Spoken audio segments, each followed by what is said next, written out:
যুগের হাওয়ায় বইয়ে দিলাম, যুগের হাওয়ায় ভুল গেলাম মোদের পরিণাম। মোরা নাদান মুসলমান, মোদে নাই কেন ঈমান। মোরা ভোলা মুসলমান, মোদে নাই কো কাণ্ড জ্ঞান। মাস গেল তোর বছর গেল, কি আছে বাকি? সবাই মিলে বল না তোরা, নামাজ রোজা ধরেছি। মাস গেল তোর বছর গেল, কি আছে বাকি? সবাই মিলে বল না তোরা, নামাজ রোজা ধরেছি। আধুনিকতাই ভুল গেলাম, মডার্নিং যুগে ভুল গেলাম মোদের পরিণাম। মোরা বেঈমান মুসলমান, মোদের নাই কো কাণ্ড জ্ঞান। মোরা ভোলা মুসলমান, মোদের নাই কেন ঈমান।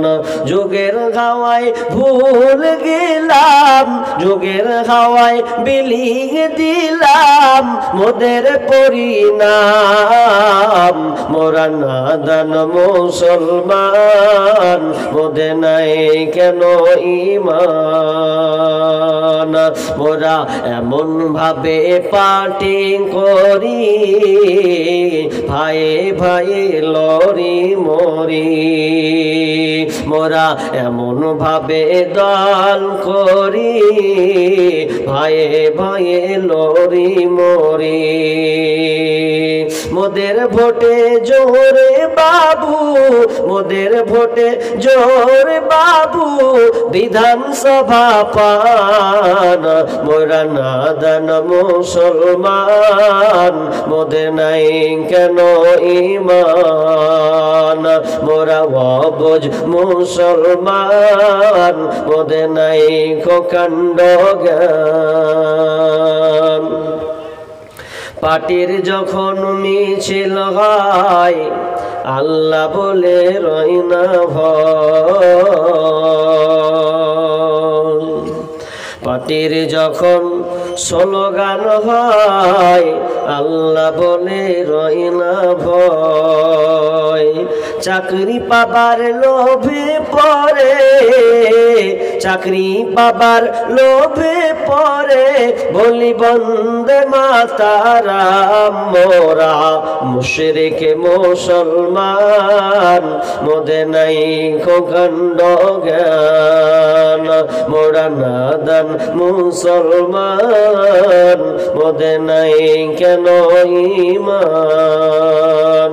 পার্লামেন্টের মেম্বারেরা আইন তৈরি করে তারা, ওরে পার্লামেন্টের মেম্বারেরা আইন তৈরি করে তারা। তাদের হাতে জবাই হলো, তাদের হাতে কুরবান হলো পবিত্র আল কোরআন। ওরে নাদান মুসলমান, মোদের নাই কেন ঈমান। ওরে ভোলা মুসলমান, মোদের নাই কো কাণ্ড জ্ঞান। যুগের হাওয়ায় বিলিয়ে দিলাম, যুগের হাওয়ায় উড়িয়ে দিলাম মোদের পরিণাম। মোরা নাদান মুসলমান, মোদের নাই কেন ঈমান। মোরা ভোলা মুসলমান, মোদের নাই কেন ঈমান। মোরা অবুঝ মুসলমান, মোদের নাই কো কাণ্ড জ্ঞান। উপস্থিত সম্মানীয় সুযোগ্য আজকের এই জলসার স্বনামধন্য সভাপতি, মঞ্চে উপবিষ্ট ওলামায়ে কেরাম ও দূরদূরান্ত থেকে আগত আজকের এই জলসার স্বনামধন্য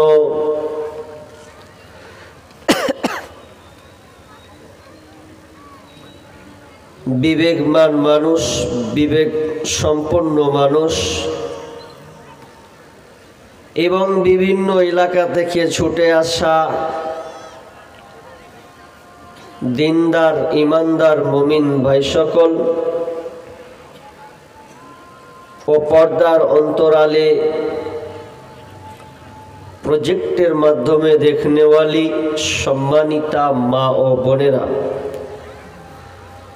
প্রথমে সেই মহান মুনিবের দরবারে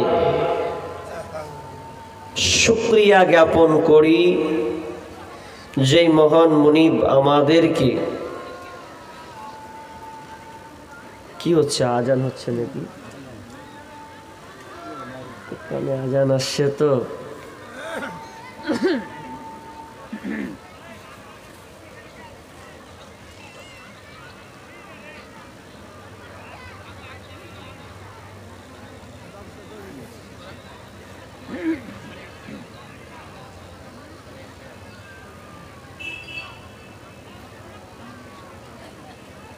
বলবো না।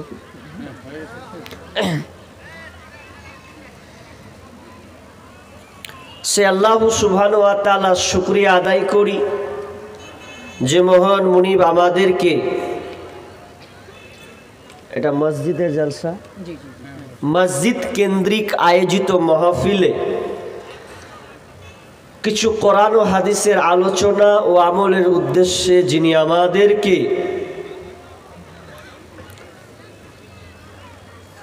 এই পবিত্র জায়গা অর্থাৎ নেকি অর্জনের একটা মাধ্যম যিনি আমাদেরকে সুযোগ দিয়েছেন, সে আল্লাহ সুবহানাহু ওয়া তাআলার শুকরিয়া আদায় করি, বলি আলহামদুলিল্লাহ। ভাই আর একটু জোরে বলি আলহামদুলিল্লাহ।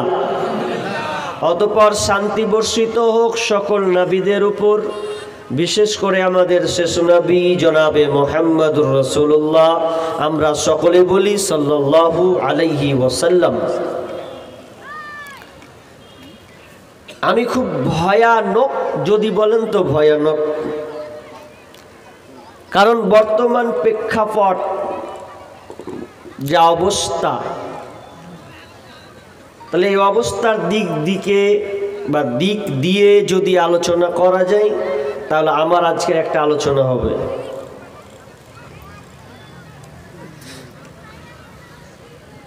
পৃথিবীতে প্রায় 800 কোটি মানুষ বাস করে, জনগণ সংখ্যা হচ্ছে প্রায় 800-850 কোটি ধরে নেন। পৃথিবীতে আল্লাহ একটা নির্ণয় অনুযায়ী 4300টি ধর্ম আছে। তার মধ্যে প্রসিদ্ধ যেগুলো আমরা পরিচিত রাখি, তার মধ্যে হচ্ছে 10টি ধর্ম, দিন তো বলা যাবে না, ধর্ম। তার মধ্যে আমাদের সে হচ্ছে দিন ইসলাম, যে ইসলাম আজকে বাকি ধর্মের কাছে একটা অসহায় যেন হয়ে গেছে। আচ্ছা, আমি আপনাদেরকে একটা কথা বলি, সারা বিশ্বে মুসলমান শান্তিতে আছে না অশান্তিতে ভুগছে? কথা বলতে হবে আপনাদের। আমি কোন জায়গায় এলাম রে বাপ, কথা না বললে তো হবে না। একটা বক্তার ক্যাটালগ থাকে কথা বলার। অনেকে আছে কান ধরবে তো ধরে লম্বা মেরে দিলে, ওটা না। আল্লাহ কণ্ঠ দিয়েছে বলে যে কণ্ঠই চালাতে হবে এমন না। একটা বিষয় কেন্দ্রিক আলোচনা করতে গেলে আপনাকে সব কিছু বুঝাতে হবে। আজকে মুসলমান জাতি লাঞ্ছিত, অপমানিত, ঘৃণিত, অপদস্থ। তার কারণ কি? এই রোগটাকে আমাদেরকে আগে বের করতে হবে। এটা কি কারণে হচ্ছে? মুসলিম জাতি নির্যাতিত কেন? আমার নাম উমুক, মুসলিম মানে আমার দোষ। ভারতবর্ষে এটাই তো হচ্ছে এখন। আমার নাম শুধু মুসলিম, এই জন্য আমার এই হালাত, এটা চলছে। তবে দু একটি কথা বলবো, আপনাদের উত্তর দিতেই হবে, না দিলে আমি আলোচনা বলে সাকসেস হব না আশা করি। আচ্ছা বলেন, আমার কাছে একটা কাগজ আছে, যে এই কাগজটা ধরলেন এটা সাদা, ভালো করে বুঝবেন, এটা সাদা কাগজ। এই সাদা কাগজে আমার দিকে তাকান, লক্ষ্য করুন, এটা সাদা কাগজ। এই সাদা কাগজে আমি পৃষ্ঠা ছিঁড়ব, ধরলাম একটু ছিঁড়লাম, উদাহরণটা আপনাকে দিচ্ছি, ভালো করে নেন। ছিঁড়েছি, এটা কি বলেন তো? এটা সাদা কাগজ তো? কিছু লেখা আছে? নাই, ভালো করে বুঝেন। এপিঠ ওপিঠ, আমি এদিকে লিখলাম পানি, একদিকে লিখলাম আগুন, ভালো করে বুঝেন, একদিকে পানি একদিকে আগুন। আচ্ছা বলেন, এটা পুড়বে কিংবা ভিজবে? কথাটা বুঝে উত্তর দেন। আমি একদিকে আগুন লিখলাম, একদিকে পানি লিখলাম, এটা ভিজবে? দুই ধরনের, কে কইছে ভিজবে, কে কইছে ভিজবে না। কোন ভেজালে কোন কহেন তো? তার মানে বুঝতে পারেননি। একটা ছোট্ট ছেলে ভাবিকে বলছে যে ভাবি জানো তোমার পেটে বাচ্চা আছে, কি হবে? 100তে 100% বলে দেবো। বলছে ভুল হবেই না, আর ভুল যদি হয়ে যায় তো কান কেটে ফেলে দেবো। ছোট বাচ্চা বলছে ভাবি আপনার পেটে কি আছে, কোন বাচ্চা হবে আমি বলে দিব। তখন বলছে বল কি হবে বল। তো বলছে আমি 100তে 100 বলতে পারি, আপনার পেট থেকে ছেলে হবে কিংবা মেয়ে হবে। কান কেটেও ফেলে দিবে। তো ছেলে তো মেয়ে যে কোনো একটা তো হবেই, এটা তো স্বাভাবিক কথা। তো আপনাদের উত্তর ওই রকমই, দুটাই মাটি ঢেল মারছেন আপনি, তো যেটা হয় সেটা হবে নাকি? এমন করলে তো হবে না। আবার বুঝেন, বিষয়টা খুব গভীর তত্ত্ব কথা আছে। আমি বললাম একদিকে আগুন একদিকে পানি, বলেন তো আমি আগুন লিখলাম বলে কি এই কাগজটা পুড়বে? পুড়বে না। আচ্ছা একটা উত্তর হলো, আচ্ছা একদিকে পানি লিখেছি, তার মানে কি কাগজটা ভিজবে? তার মানে যতক্ষণ প্র্যাকটিক্যালে না যাবে ততক্ষণ পর্যন্ত পুড়বেও না ভিজবেও না, পুড়বেও না ভিজবেও না। তাহলে অনুরূপ আজকে আমরা মুসলমান মার খাচ্ছি কেন? আমরা জানি ইসলাম মানে শান্তি, আল্লাহর নাম একটা নাম হচ্ছে সালাম, সালাম মানে হচ্ছে শান্তি, আর ইসলাম মানে হচ্ছে আত্মসমর্পণ করা। ইসলাম মানে যে ব্যক্তি আত্মসমর্পণ করে ওর নাম হচ্ছে ইসলাম। এবার বলেন তো ইসলাম যে শান্তি ধর্ম, তো শান্তি থাকবো সুখ পাবো, তাহলে আমরা লাঞ্ছিত কেন? তার মানে আমরা ইসলামকে এখনো প্র্যাকটিক্যালে নিয়ে আসতে পারিনি। কোরআন কাগজের পাতায় লিপিবদ্ধ লেখা আছে, একে আপনি যতক্ষণ পর্যন্ত বাস্তবায়ন না করবেন, প্র্যাকটিক্যালে না নিয়ে আসবেন, ততক্ষণ পর্যন্ত আপনি শান্তির আশা করে আপনার কোনো লাভ হবে না। যেমন একে না পুড়ালে পুড়বে না, না ভিজালে ভিজবে না, তো আমাদের বর্তমান হালাত সেই রকম হতে চলেছে। এবার চলেন, আমরা যে শান্তি পাই না, বিশ্বনবী বলেছেন যে তোমরা দুইটা জিনিসকে ধরবে।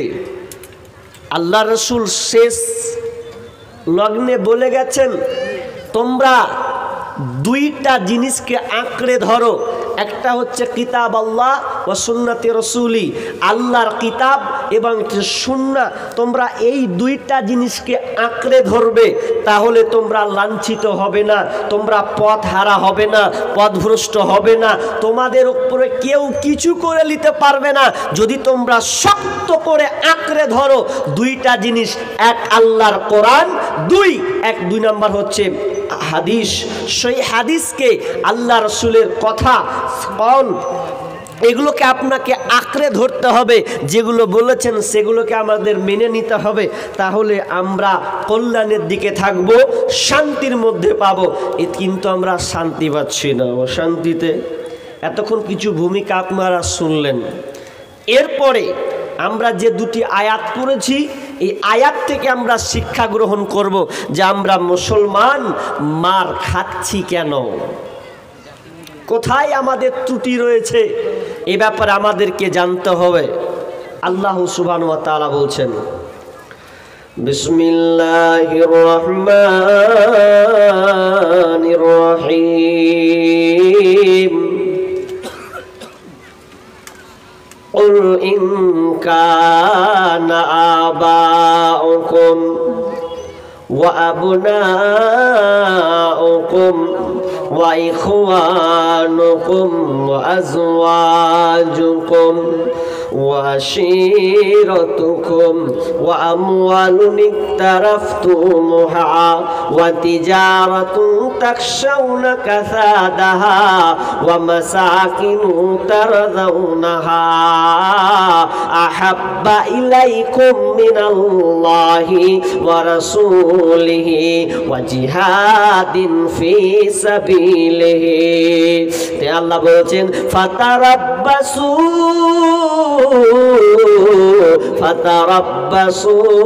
হাত্তা ইয়াতি আল্লাহু বিআমরিহি ওয়াল্লাহু লা ইয়াহদিল কওমাল ফাসিকিন। ভালো করে শুনেন, সূরা তাওবা 24 নম্বর আয়াত। আল্লাহ সুবহানাহু ওয়া তাআলা বলছেন, হে নবীর মধ্যে বলছেন কি, আল্লাহ তাআলা বলছেন কুল ইন কানা আবাউকুম, আল্লাহ বলছেন তোমাদের বাপের উপরে যার মহব্বত চলে যাবে।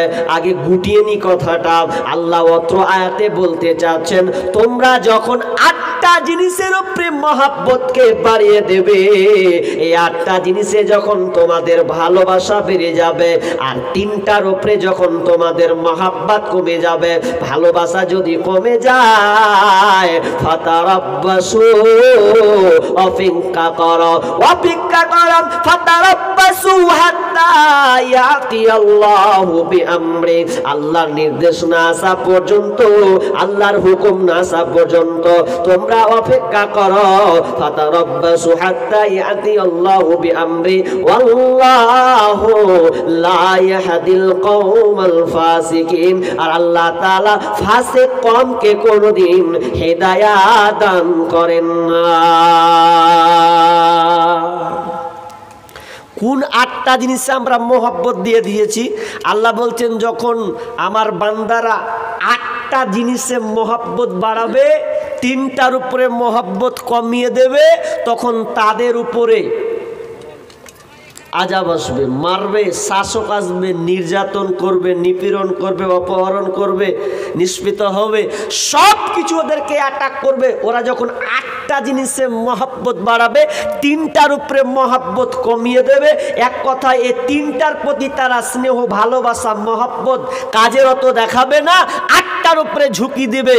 আল্লাহ বললেন কি সেই 8টা মহব্বত, ভালো করে শোনেন।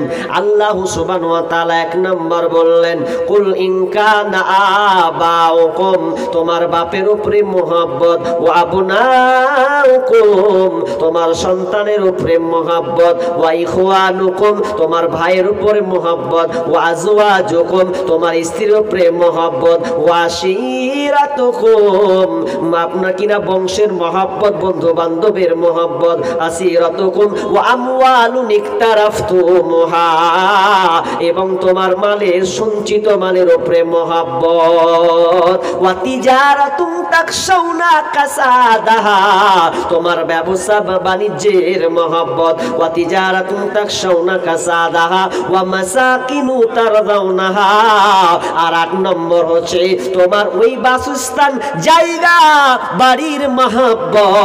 এই 8টার উপরে যখন তোমাদের মহব্বত বেড়ে যাবে আর 3টার উপরে মহব্বত কমে যাবে, কি 3টা রাসূল কিতাব আল্লাহ সুবহানাহু ওয়া তাআলা বলছেন ফাতারাব্বাসু হাত্তা ইয়াতি আল্লাহু বিআমরি আল্লাহু লা ইয়াহদিল কওমাল ফাসিকিন। 8টার উপরে মহব্বত, 3টার উপরে মহব্বত, আল্লাহর উপরে মহব্বত যখন তোমাদের মধ্যে কমে যাবে, রাসূলের ভালোবাসা মহব্বত, রাসূলের সুন্নাত তরিকা যখন তোমাদের কমে যাবে এবং তোমরা ফিজি আল্লাহ রাস্তায় বের হবে, আল্লাহ রাস্তা কুল ইন কানা আবাউকুম আবনাউকুম ওয়া ইখওয়ানুকুম ওয়া আজওয়াজুকুম ওয়া আশিরাতুকুম ওয়া আমওয়ালুন ইকতারাফতুমুহা ওয়া তিজারাতুন তাকশাউনা কাসাদাহা ওয়া মাসাকিনু তারদাউনাহা আহাব্বা ইলাইকুম মিনাল্লাহি ওয়া রাসূলিহি ওয়া জিহাদিন ফি সাবিলিহি। 3টার মহব্বত কমে যাবে, আহাব্বা ইলাইকুম মিনাল্লাহ ওয়া রাসূলিহি ওয়া জিহাদিন ফি সাবিলি, আল্লাহর উপরে মহব্বত, রাসূলের মহব্বত, ওয়া জিহাদিন ফি সাবিলি, এবং আল্লাহ রাস্তায় বের হতে হবে। এই 3টা জায়গায় যখন তোমাদের মহব্বত কমে যাবে, ফাতারাব্বাসু, অপেক্ষা কর, যেদিন আল্লাহর মার পড়বে রে, সেদিন তোমাদের কোনো উপায় থাকবে না। এবার আপনাকে একটা কথা বলি, বলেন তো আমাদের 8টার উপরে মহব্বত বেশি না 3টার উপরে মহব্বত বেশি? জি, কথা ভেবে বলবেন। এই আয়াতের উপরে ব্যাখ্যা অনেক লম্বা যাবে, আদায় করতে হবে বলে আমি শর্ট করব, তবে উদাহরণটা দিয়ে পালাবো, অন্য আয়াতে ধরবো।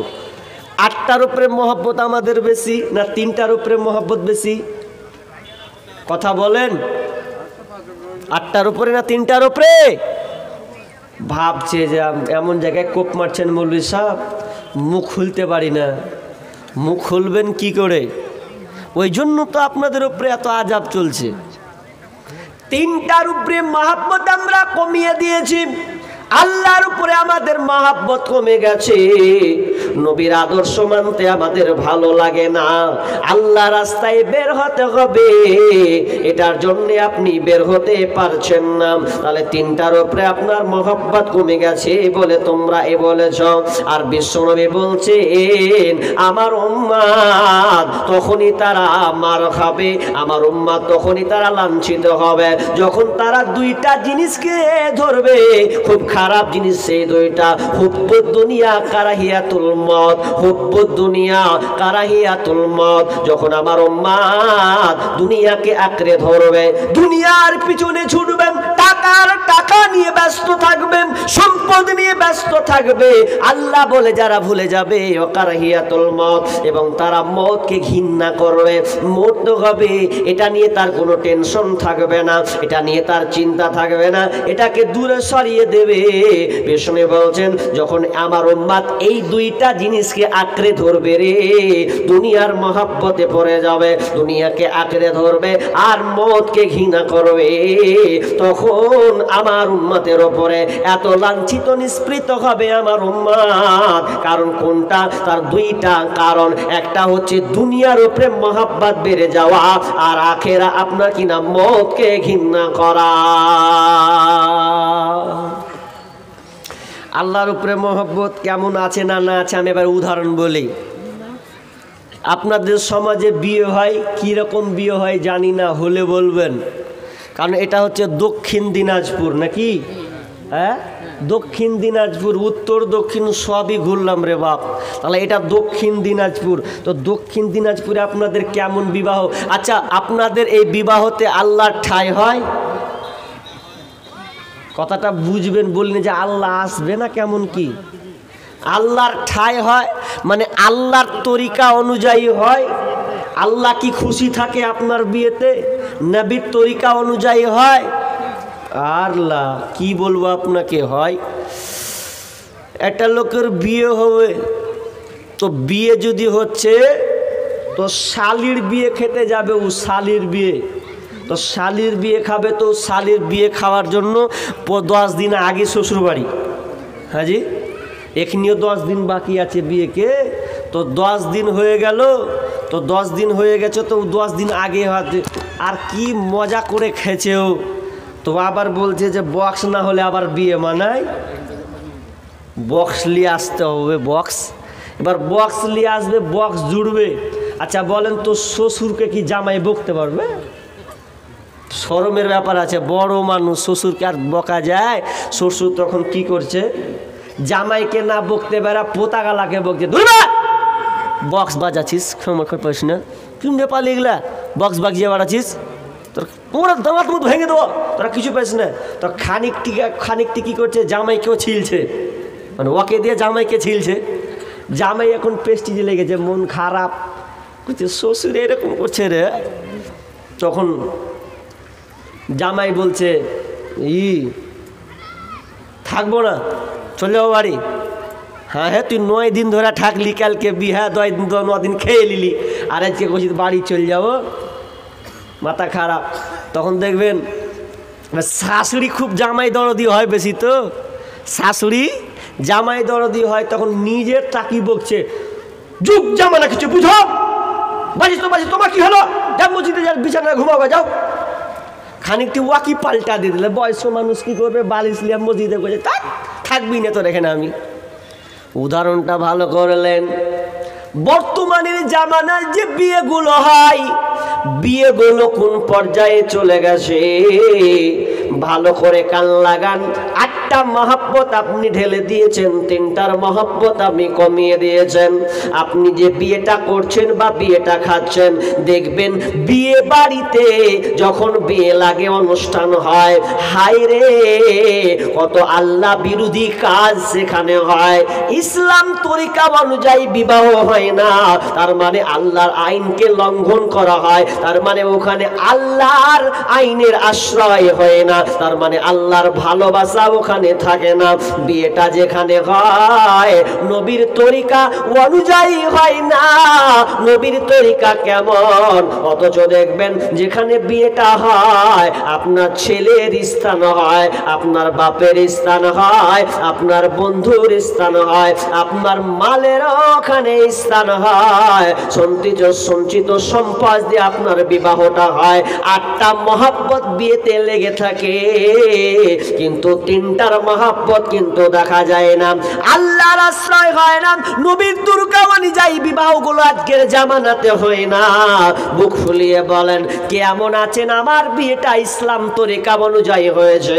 না না না, আপনার বিবাহটা ইসলাম তরিকা অনুযায়ী হয়নি, বরং ইমাম যখন আপনার বিবাহটা পড়ায়, বিবাহ পড়াতে গিয়ে যে আরবিতে খুতবাটা পড়ে দেয়, আপনাকে কবুল করতে বলে, তখন আপনি কাবিল তু বলে দেন, কবুল করলাম, এইটুকু শুধুমাত্র জায়েজ দেখা যায়। বাকি আগে পিছে কত যে অন্যায় অশ্লীল আপনার কাজ হয়েছে।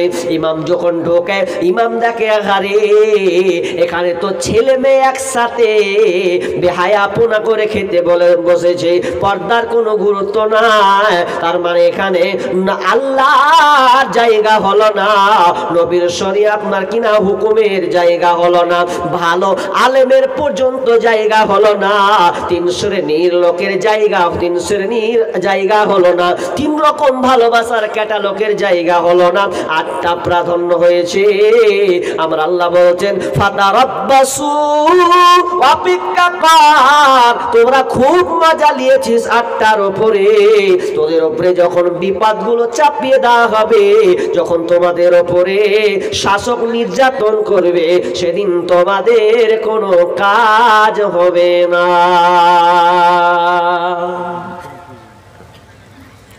এবার উদাহরণ দিই আপনাকে। আমরা বলছি যে মুসলমানদের টার্গেট করছে, কে মারছে, করছে বিজেপি। হাজি, কে টার্গেট করছে? তো বিজেপি। কে টার্গেট করছে? তো আরএসএস বজরঙ্গ দল, ওরা টার্গেট করছে মুসলিমকে। এবার যারা বিজেপিতে আছে ওরা বলছে ধর তোর ভুল ধারণা রে, এগুলা তৃণমূল করছে, তোরা বুঝতে পারিস না, টুপি পড়ছে আর ভোট লিছে, এগুলা তৃণমূল করছে, তৃণমূলের দোষ এটা। তৃণমূল ওরা বলছে না রে ভাই আমরা লয়, এটা করছে কে? তো এটা যদি দোষী হয় সেটা হচ্ছে কংগ্রেসের চাল। এরা মুসলমানদেরকে মারছে, টুপি পরে লিছে, হাব্বা জুব্বা পরে লিছে, যেখানে রোজাও রেখে লিছে, ইফতার কখনো গরুর মাংসও খেয়ে লিছে ভোট লওয়ার লেগে। তো যে এক অপরকে একটা উদাহরণ দিই, সব জায়গায় উদাহরণটা দিই। হাজি, একটা লোক যদি ডিম খায়, ভালো করে বুঝেন, একটা লোক যদি ডিম খায়, আচ্ছা ডিম খাওয়ার পর যদি ঘেঁকে উঠে, আচ্ছা কেমন ঘেঁকে উঠবে? ডিম যে খেয়েছে ওই রকম ঘেঁকে উঠবে। মূলা খেলে মূলার মতন ঘেঁকে উঠবে না জি? তো তৃণমূলের দল তো তৃণমূলের মতন ঘেঁকে উঠবে, ও আবার বলবে যে আমারটা বদ।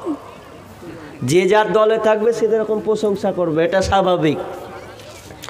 আমার আল্লাহ বলছেন তোরা এক অপরকে আঙুল দিস না, এক অপরকে দোষারোপ করিস না। তোরা বলছিস তৃণমূলের দোষ, তোরা বলছিস বিজেপির দোষ, তোরা বলছিস কংগ্রেসের দোষ। না না না, আমার আল্লাহ বলছেন তোদের উপরে যে আযাবগুলো এসেছে, তোদের উপরে যে অ্যাটাকগুলো করা হয়, এগুলোর জন্য কোনো দল দায়ী নয়। আমার আল্লাহ বলছেন যা যা আমার কোরআনের দিকে যা, কোরআনের দিকে লক্ষ্য কর। আমার আল্লাহ বলছেন জাহারাল ফাসাদু ফিল বাররি ওয়াল বাহরি বিমা কাসাবাত আইদিন নাস লিউযীকাহুম বা'যাল্লাযী আমিলু লাআল্লাহুম ইয়ারজিউন। আমার আল্লাহ বলছেন তোমাদের বিপর্যয়গুলো জলে এবং স্থলে, তোমরা যে বিপর্যয়গুলো দেখতে পাও, হানাহানি মারামারি কাটাকাটি হয়, যতগুলো তোমরা দাঙ্গা ফাসাদ দেখতে পাচ্ছ, এত কিছু দেখতে তোমরা পাও, এটা তোমাদের কিসের কামাই? জাহারাল ফাসাদু ফিল বাররি ওয়াল বাহরি বিমা কাসাবাত আইদিন নাস, এগুলো তোমাদের হাতের কামাইয়ের কারণে, তোমরা তোমাদের হাতের ইনকাম, এটা তোমাদের হাতের বদলাতে এই আযাবগুলো তোমাদের উপরে চেপেছে। আইদিন নাস লিউযীকাহুম বা'যাল্লাযী আমিলু, অনেক আমলের, তোমাদের অনেক অমন্দ আমল, খারাপ কাজে দরুন তোমাদেরকে আযাবগুলো চাপানো হয়। তোমাদের অনেক আমলের কারণে, খারাপ অন্যায় ওয়াসিলতার কারণে তোমাদের উপরে যে আযাবগুলো এই আযাবগুলো চাপানো হয়। কেন আমি আযাবগুলো চাপিয়ে দিই? আমার আল্লাহ বলছেন লাআল্লাহুম ইয়ারজিউন, যাতে করে বান্দারে তোরা যেন দিনের মধ্যে ফিরে আসিস, এই জন্য আমি আল্লাহ এই আযাবগুলো চাপিয়ে থাকি। খালি বিজেপির দোষ দিছে, সব আমাদের দোষ। আল্লাহ বলছেন তোরাকে এত কিছু দিলাম রে, একবার তোরা আমার দিকে দেখিস না। মুয়াজ্জিন ডাক দেয়, মুয়াজ্জিন আমরা মনে করছি এটা আজান, বয়স্ক লোক দিচ্ছে, বাচ্চা ছেলে আজান দিচ্ছে, যুবক আজান দিচ্ছে, এ মনে করে নয়। আজানটা শুধু মাধ্যম নিয়েছেন, আজানটা কার? আল্লাহর। আল্লাহর ভাষায় তো আল্লাহর ডাক। আজান হয় কবার হয়? 5 বার আজান হয়। কি হয়? হাইয়া আলাস সালাহ,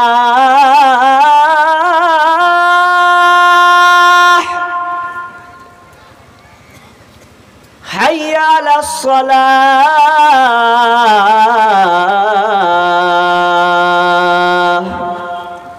আজান হয় 5 বার, সলা নামাজের দিকে এসো, হাইয়া আলাল ফালাহ, কামিয়াব নেবে তো এসো। কল্যাণ যদি পেতে চাও, নিষ্কৃতি যদি পেতে চাও, তাহলে তোমরা আমার মসজিদে তোরা আয়। এত কিছু ডাকলো রে, মুয়াজ্জিন তোকে ডাকলো, বক্তা ডাকলো, মুর্শিদাবাদ থেকে বক্তা এসেছে, কলকাতা থেকে বক্তা এসেছে, তোদেরকে হেদায়াতের দিকে ডাকলো, আমার পথের দিকে ডাকলো, কল্যাণের জন্য ডাকলো।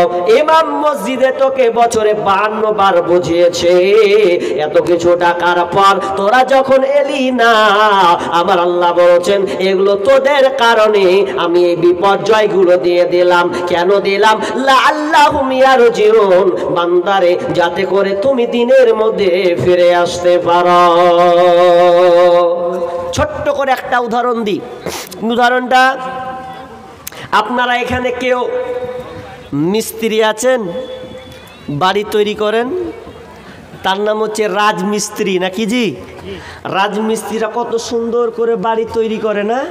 বাড়ি তো বাড়ি যে তৈরি করে, আর ইঞ্জিনিয়ার কি করে? ইঞ্জিনিয়ার বাড়ির ছক প্ল্যান যেমন নেবেন, যেমন পয়সা ঢালবেন তেমন আপনাকে নকশা করে দেবে। এর নাম হচ্ছে ইঞ্জিনিয়ার। তো ইঞ্জিনিয়ার যখন প্ল্যান দেয়, তো একটা ইঞ্জিনিয়ার একটা মানে আপনার বিল্ডিং ফ্ল্যাট তৈরি করছেন 4-5 তালা, তো 4 তালার উপরে একটা ইঞ্জিনিয়ার আছে, নিচে লেভারগুলোকে ডাকছে, কোনো একটা কাজ শর্ট হয়েছে উপরে, তখন বলছে এ লেভার ভাই, লেভার ডাকছে তো শুনতে পাই না। শুনতে যখন পাই না, মন টন খারাপ, কি করবে? শুনতে পাচ্ছে না। যদি শুনছে, হায় এদিক ওদিক করছে, তখন ইঞ্জিনিয়ার বলছে কি ব্যাপার, কথা শুনতে পাই না রে? তো এক কাজ করি, 500 টাকা ফেলে দেখি। মানে ওপর থেকে 500 টাকার নোট ফেলবে নিচে, তো 500 টাকা ওপর থেকে নিচে, উদাহরণটা ভালো করে শুনেন, নোটটা যখন নিচের দিকে ফেলছে, তো বেচারি টাকা কুড়াচ্ছে কেমন করে, খালি একবার এদিকে দেখছে, আবার এদিকে দেখছে। মানুষ যখন পয়সা কুড়ায় কত চালাকি করে যে কেউ জানে না, দেখুক, তো টুকটুক করে আগাবে আর ওই টাকাটাকে পাকাম করে পায়ে মেরে দেবে, পায়ে ঢেকে নিল। আর যখন টাকাটাকে কুড়ায় একবার একদিকে বাম দিকে ফাঁকাম করে পকেটে ভরিলে, কিন্তু দেখছে কে? ইঞ্জিনিয়ার দেখছে। ইঞ্জিনিয়ার করছে হ্যাঁ টাকাটা কোনখান থেকে পড়লো ওটা তো দেখ, তুই দেখলি না, খালি একবার ডান দিকে একবার বাম দিকে পকেটে ছেড়ে দিলি, ব্যাপার তো খুব খারাপ। আবার 500 টাকা লোড ফেলছে, তো একই রকম কেস করছে, ওপর দিকে একবারও তাকায় না, হাঁক মারছি শুনতেও পাই না, টাকা যে ওপর থেকে পড়ছে তো একবার ওপর দিকেও তাকাই না, মাথা খারাপ। ইঞ্জিনিয়ার করছে তাকাবি না, তোর বাপ শুদ্ধা তাকাবে, 2 বার টাকা ফেললু টাকালি না। তখন ইঞ্জিনিয়ার কি করেছে, ছোট্ট একটা পাথর নিয়েছে, পাথর মারবো তোর মাথায় এবার, এতক্ষণ টাকা ফেলেছি 2 বার ওপর দিকে তাকাসনি। তখন ইঞ্জিনিয়ার বলছে তোর মাথায় আমি পাথর গিট্টি ফেলবো, তারপর দেখবো তুই কি হালাত, ওপর দিকে তাকাস কি না। তখন ওপর থেকে 4 তালার ওপর থেকে ইঞ্জিনিয়ার রিং করছে আর মাথার দিকে, ডাইরেক্ট পড়বি তোর মাথায় পর। আর যেমন রিং করেছে যেমনি ওর মাথায় পড়েছে, আচ্ছা মাথায় পড়লে কি আর বিসমিল্লাহ কবে? যেমনি মাথা বলছে কে রে, ওপর দিকে তাকাচ্ছে। তখন ইঞ্জিনিয়ার বলছে এবার থেকে না তাকালি শক লেগেছিল? বলছে শক লয়, শর্ট লেগেছে, এখানে লেগেছে। তখন মাথায় দিকে তাকাচ্ছে। ইঞ্জিনিয়ার তাকালো না, টাকা ফেলা হলো, তাকালো না। যখন একটা ছোট্ট পোল্ডার পড়েছে, ছোট পাথর পড়েছে, মাথায় আঘাত পেয়েছে, ওপর দিকে তাকাচ্ছে। তো আমার আল্লাহ বলছেন মুয়াজ্জিনের মাধ্যমে ডাকলাম, বক্তার মাধ্যমে ডাকলাম, আপনার কিনা ইমামের মাধ্যমে ডাকলাম, ইজতেমা কত কি হয়েছে, এত কিছুর পরে ডাকার পরে তোকে পেলাম না। যে আমার আল্লাহ বলছেন এবার তোকে না সাজদা করতে হবে। আল্লাহ বলছেন তোর উপরে যখন আমি আযাবটা পাঠিয়ে দিলাম, আযাবটা কেন পাঠালাম? যাতে করে তুই এবার সংশোধন হয়ে যাস, যাতে করে তোর ভুলটা যেন বুঝতে পারিস। লাআল্লাহুম ইয়ারজিউন, বান্দারে যাতে করে তুই দিনের মধ্যে ঢুকে যাস, দিনের মধ্যে যেন তুই প্রবেশ করিস। এই জন্য আমি আল্লাহ তোর উপরে এই আযাবগুলো চাপাই। মুসলমান আমরা মার খাচ্ছি, এগুলা সব নিজের দোষে। নিজের দোষে আজকে ভারতের অবস্থা এত খারাপ, যেই ভারতবর্ষকে মুসলমানেরা শাসন করেছে এত দিন ধরে শাসন করেছে, এরপরে আজকে আমাদের কাছ থেকে হাত ছাড়া হয়ে গেছে। আমরা জানলাম না আমরা মুসলমান, আমাদের উপরে আল্লাহ নারাজ আছে, আল্লাহর সঙ্গে আমাদের সম্পর্ক কানেক্ট হওয়ার কথা, কানেক্ট নাই। আল্লাহ আমাদের এখন কথা শুনে না। কেমন করে দেখেন, আপনি 10 বছর 15 বছর পেছনে চলে যান। 10 বছর 15 বছরের পেছনে যখন ইমামেরা, যখন মৌলবি মাওলানা বলেন, মৌলবি বলেন, মসজিদের ইমাম বলেন, তারা যখন মাঠে গিয়েছিল, ইস্তিসকার নামাজ যখন পড়েছে, হাত তুলে দোয়া করেছে, ইস্তিসকার সালাত পড়েছে, বৃষ্টির জন্য ইস্তিসকার সালাত পড়লো, দোয়া করলো, সঙ্গে সঙ্গে বৃষ্টি হলো। তখনকার মানুষ মোবাইল থাকলে আর কিছু থাকলে কি করেছে, ওই আগে ক্যারি নিয়েছে যাতে না ভিজে, কিংবা অনেকে কেউ নিয়েও পর্যন্ত যায়নি, কিংবা ছাতা পর্যন্ত নিয়ে গেছে। কিন্তু আজ বর্তমানে দেখেন 2-1 বছর 3 বছর 4 বছর ধরে জায়গা জায়গা অনাবৃষ্টি, মানে বৃষ্টি নাই, রোদ গরম, এরপরও ইস্তিসকার সালাত হচ্ছে, নামাজ হচ্ছে, কিন্তু দোয়া কবুল হচ্ছে না, নামাজ কবুল হচ্ছে না। মারাত্মক। কেন এটা? কাজী নজরুল বলছেন, আল্লাহকে পাইয়া বিশ্ব বিজয়ী ছিল একদিন যারা, আল্লাহকে হারায় লাঞ্ছিত মুসলিম আজ তারা। আল্লাহর নামের আশ্রয় ছেড়ে ভিখারির বেশে পথে পথে ঘুরে, আল্লাহর নামের আশ্রয় ছেড়ে ভিখারির বেশে পথে পথে ঘুরে, এসে ভোগ বিলাসে মায়াই ভুলে হাই নিল বন্ধন কারা, আল্লাহকে হারায় ভীত পরাজিত আজ দুনিয়ায় তারা। আল্লাহর সঙ্গে যুক্ত সদাই ছিল জাগাদের মন, আল্লাহর সঙ্গে যুক্ত সদাই ছিল জাগাদের মন, দুঃখে রোগে অটল থাকিত তারা সদা সর্বক্ষণ। এসে শয়তান ভোগ বিলাসে কারিয়া নিয়াছে ঈমান তাদের, মুসলিম আল্লাহকে হারায় হয়েছে লাঞ্ছিত তারা, আল্লাহকে হারায় মুসলিম আজ হয়েছে সর্বহারা। আল্লাহ বান্দার সঙ্গে কানেক্ট নাই। ইব্রাহিম বিন আদহামের অনেক কথা আছে। ইব্রাহিম বিন আদহাম একদিন বাজারে গেলেন, বাজারে গিয়ে একটা গোলাম আজাদ করলেন, গোলাম ক্রয় করলেন, গোলাম ক্রয় করে কিনে নিয়ে বাড়ি আসলেন। বাড়ি আসার পর ওই গোলামকে বলছে, গোলাম রে তুমি কি খাবে? গোলামটা বলছে, মালিক যা আপনি আমাকে খাওয়াবেন ওটাই আমি খাওয়াও। ও আপনি ইব্রাহিম বিন আদহাম বলছে, ওরে গোলাম রে তুমি কেমন পোশাক পরবে বলো?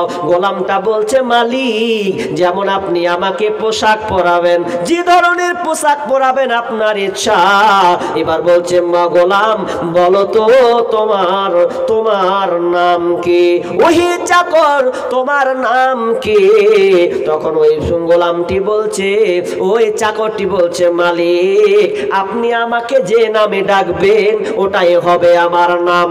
এবার 4 নম্বরে ওই গোলামটাকে, বাচ্চাটাকে জিজ্ঞাসা করছে, ওরে আমার চাকর গোলাম বলো তোমার কি কোনো আশা আছে কিনা, তোমার কোনো আশা আকাঙ্ক্ষা আছে কিনা? গোলাম চাকর বলছে, মালিক গোলামের আবার কি আশা থাকতে পারে, চাকরের কি আবার আশা থাকতে পারে? আমার কোনো আশা নাই নাই, আপনি যেমন করে আপনি রাখবেন তেমন করে, আপনি যেমন করে পড়াবেন তেমন করে, আপনি যেমন করে খাওয়াবেন তেমন করে। যখন এই কথা বলা, ইব্রাহিম বিন আদহাম নিজের বুকের কলারটাকে ধরছে আর নিজেকে বলছে, ওরে নাদান রে, এ বাচ্চাটাকে দেখ, এ তো আল্লাহর সঙ্গে এই রকম তার সম্পর্ক থাকার কথা, এ গোলাম আমার সঙ্গে এই রকম সম্পর্ক করছে। না না, আমি কত নাদান, আমি কত বেঈমান, আমি এই রকম আল্লাহর সঙ্গে কম্পেয়ার করে রাখিনি, আমি আল্লাহর সঙ্গে এই রকম যোগাযোগ করিনি। তার মানে তিনি বলতে চাচ্ছেন আজকে বর্তমানে আল্লাহ বান্দার কানেকটা দূর হয়ে গেছে। এই জন্য আমার আল্লাহ বলছেন, তোকে কে মারবে আর কে কাটবে আমার দেখে কোনো লাভ হবে না। তুই যতই কান, তোর দিক দিয়ে যতই চোখে পানি আসুক না কেন, যতক্ষণ পর্যন্ত তুই সংশোধন না হবি, যতক্ষণ পর্যন্ত পরিবর্তন না হবি রে বান্দা, আমি আল্লাহ কোনো লাভ নাই। মুসলমানের উপরে মাঠে গেলে হু এত ভয় করছে যে কি হবে কি হবে কি হবে। গেল এনআরসি গেল, আর সামনে আবার আসবে দেশ ভাগ করবে নাকি, এ নিয়ে আবার একটা পায়তারা চলছে। মসজিদ দখল হবে নাকি, এ নিয়ে আবার পায়তারা। মাদ্রাসা দখল হবে নাকি, এ নিয়ে আবার চক্রান্ত। যে এগুলো হচ্ছে মুসলমান কইছে কি শুরু হলো রে। মেন জায়গায় যান, মেন জায়গায় যান, মেন জায়গা না, মেন জায়গা আমরা দেখতে পাইনি। আমরা যে মুসলমানের বাচ্চা, আমরা বীর যোদ্ধা, কাফেরদেরকে বাতিলদেরকে সঙ্গে সঙ্গে যখন বাতিল দেখবে তো ভয়ে থরথর করে কাঁপার কথা, কিন্তু আমাদেরকে কাঁপছে না। আমরা কোন মুসলমান? যেই মুসলমানের কারণে সূর্য পর্যন্ত স্থির হয়েছে। বুখারীর হাদিস বন্ধুরে, আমরা কেমন মুসলমান? আজকে আমরা উল্টা মুসলমান, আমরা বাই চান্স মুসলমান, বাই চয়েস মুসলমান নয়। যদি আমরা বাই চয়েস মুসলমান হতাম, যদি আমরা সম্পূর্ণ ইসলামকে মেনে নিতাম, তাহলে কোনো বাতিল পন্থী আমাদের উপরে আঙুল পর্যন্ত তুলতে পারত না। নমরুদ, হামান, ফিরাউন এরা পর্যন্ত আমাদেরকে পারেনি, চলে গেছে কবরে চলে গেছে, ধ্বংস হয়ে গেছে। আজকে জালেম শাসক এসেছে ভারত সরকার, আজকে জালেম মুসলমানদের উপরে নির্যাতন চালাচ্ছে, নিপীড়ন চালাচ্ছে। আমরা হাই হুতাশ হয়ে যাচ্ছি। না না, আমাদেরকে সেই ইতিহাসকে মনে রাখতে হবে। সে একজন নবী যুগের নবী মুসা, বনি ইসরাইলের যুগে নবী মুসা যখন মারা গেলেন, দুনিয়া ছেড়ে যখন তিনি চলে গেলেন, এরপরে 40 বছর ধরে আল্লাহ তাআলা আযাব দিয়েছিলেন। আর 40 বছর ধরে আযাব এমন ভাবে হয়েছে আর কোনো বাঁচার কায়দা নাই। আল্লাহ বললেন, তোমরা সত্যতে ঢুকো, তোমরা সন্ন্যায়ের দিকে ফিরো, সংগ্রাম করো, আন্দোলন করো, মসজিদুল আকসাকে বিজয় করো রে। 2 জন দাঁড়িয়েছিলেন, তার মধ্যে একজনের নাম হচ্ছে ইউসা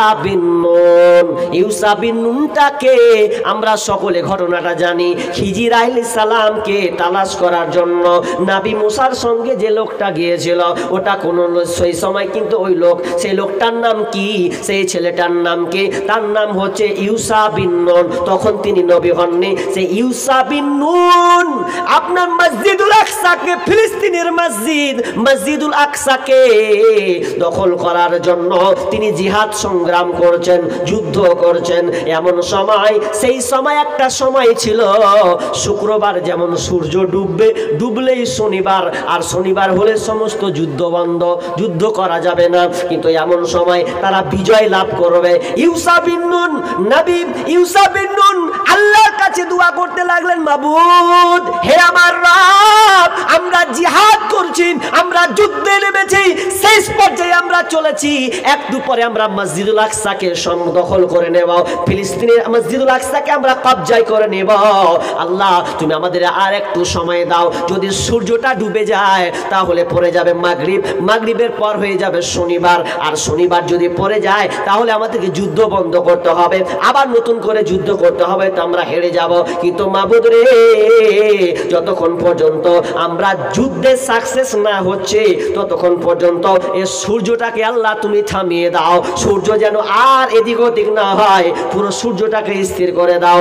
আল্লাহ সুবহানাহু ওয়া তাআলা সাত আসমান থেকে ইউসা বিন নুনের দোয়া কবুল করলেন। যখনই তিনি দোয়া করলেন সঙ্গে সঙ্গে আল্লাহ তাআলা সূর্যকে স্থির করে দিলেন, স্তব্ধ করে দিলেন, আর নড়াচড়া নয়, যতক্ষণ পর্যন্ত যখন বিজয় ঘোষণা হলো, মসজিদুল আকসা যখন তাদের হাতের কাপচারে হলো, তখন সন্ধ্যা ঘনিয়ে গেল।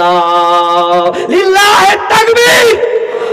এইরকম মুসলমান হতে হবে, যেই মুসলমানের দুয়াতে, যেই নবীর দুয়াতে সূর্য স্থির, আজকে বিজয় হবে, বিজয় করবে ইনশাআল্লাহ সুনিশ্চিত। এইরকম আমাদের মুসলমানের বাচ্চা হতে হবে। কি আমাদের ভয়, কেমন আমাদের ডর? আমরা ভয় খাচ্ছি কেন? আমরা নিজেরাই কোরআন এবং হাদিস থেকে অনেক দূরে সরে গেছি। উমর রাদিয়াল্লাহু তাআলা আনহু, তিনি তখনও আমিরুল মুমিনিন হননি, খলিফা হননি। তার আগে মোতার একটা যুদ্ধ, এই মোতার যুদ্ধে আল্লাহ রাসূল মন খারাপ করে বসে আছে, কি হবে? আরে মোতার যুদ্ধে কাফেরদের সৈন্য তো 1.5 লাখ, আমরা তো মাত্র 10,000। 1.5 লাখ মানুষকে আমরা, 1.5 লাখ কাফেরকে কিভাবে আমরা পরাস্ত করব? তাদেরকে আমরা কিভাবে শেষ করব? এটা তো অসম্ভব। কি করা যায়?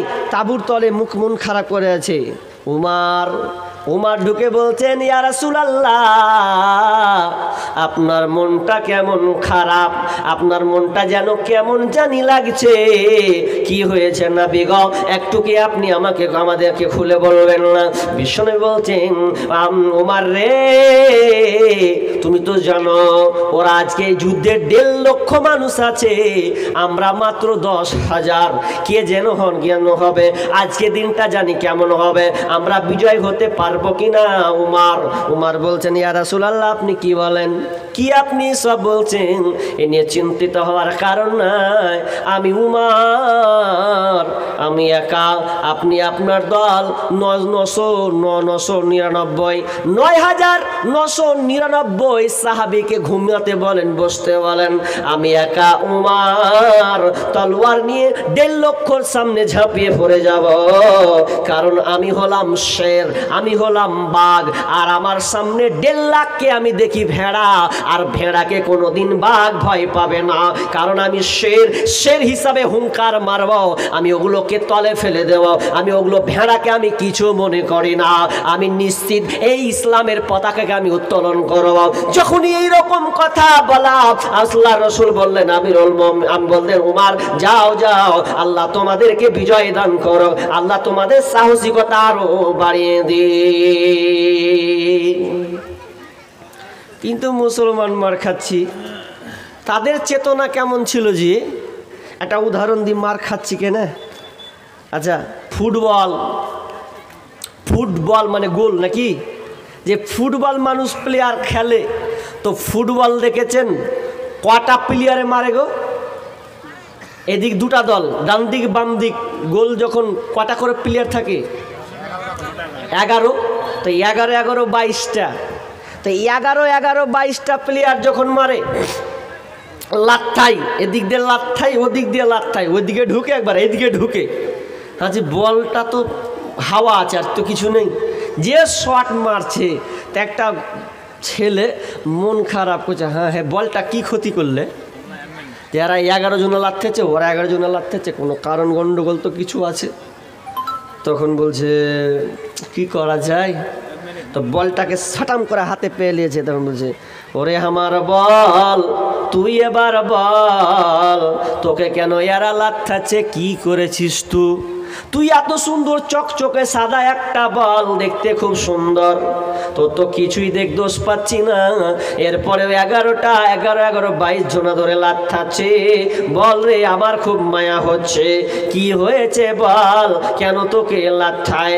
বলছে, ওরে ভাই, তোর এত মায়া, ওরা 22 জনা ধরে আমাকে লাথাচ্ছে, পিটছে, আর তুই আমারও প্রেম মায়া করছিস। আমি তো কারো কোনো ক্ষতি করিনি, কারো অন্যায় করিনি, কারো কাপড় ধরে টানি নাই, এরপরে আমাকে লাথায়। তার মানে শুনে নাও, আমাকে লাথি দেওয়ার কারণ খালি একটা, আমার ভিতরটা ফাঁকা। যদি আমি পাথর হতু, কোন ব্যাটা মারতো না? মারলে গেলি পায়ে আগে 1 বার 10 বার খালি এরকম লাড়বে, কি হবে, ওকে কি করে মারতে যাব পায়ে বল কোনো দিন। এই জন্য আমার ভিতরটা ফাঁকা শূন্য আছে, হাওয়া ছাড়া কিছু নেই। এই জন্য ওরা আমাকে ডান দিক বাম দিক দিয়ে, উত্তর দক্ষিণ পূর্ব পশ্চিম সব দিক দিয়ে ওরা লাচ্ছাচ্ছে। তো এরকম মুসলমান আজকে শূন্য হয়ে গেছে, ইমান হারা হয়ে গেছে। ওই মুসলমানের মধ্যে ইমানি চেতনা নাই, শূন্য ভরা মুসলমান, শূন্য হারা মুসলমান। এই শূন্যহারা মুসলমান আজকে বর্তমানে লাঞ্ছিত হচ্ছে, পদতলিত হচ্ছে, এদের কোনো জায়গায় সম্মান নাই। তা আমার আল্লাহ বলছেন, কিছু বলেন। হ্যালো, আসসালামু আলাইকুম।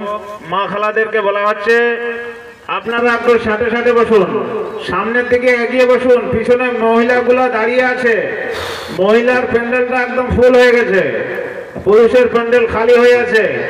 পুরুষদেরকে বলা হচ্ছে আপনারা ভিতরে চলে আসুন, প্যান্ডেলের ভিতরে।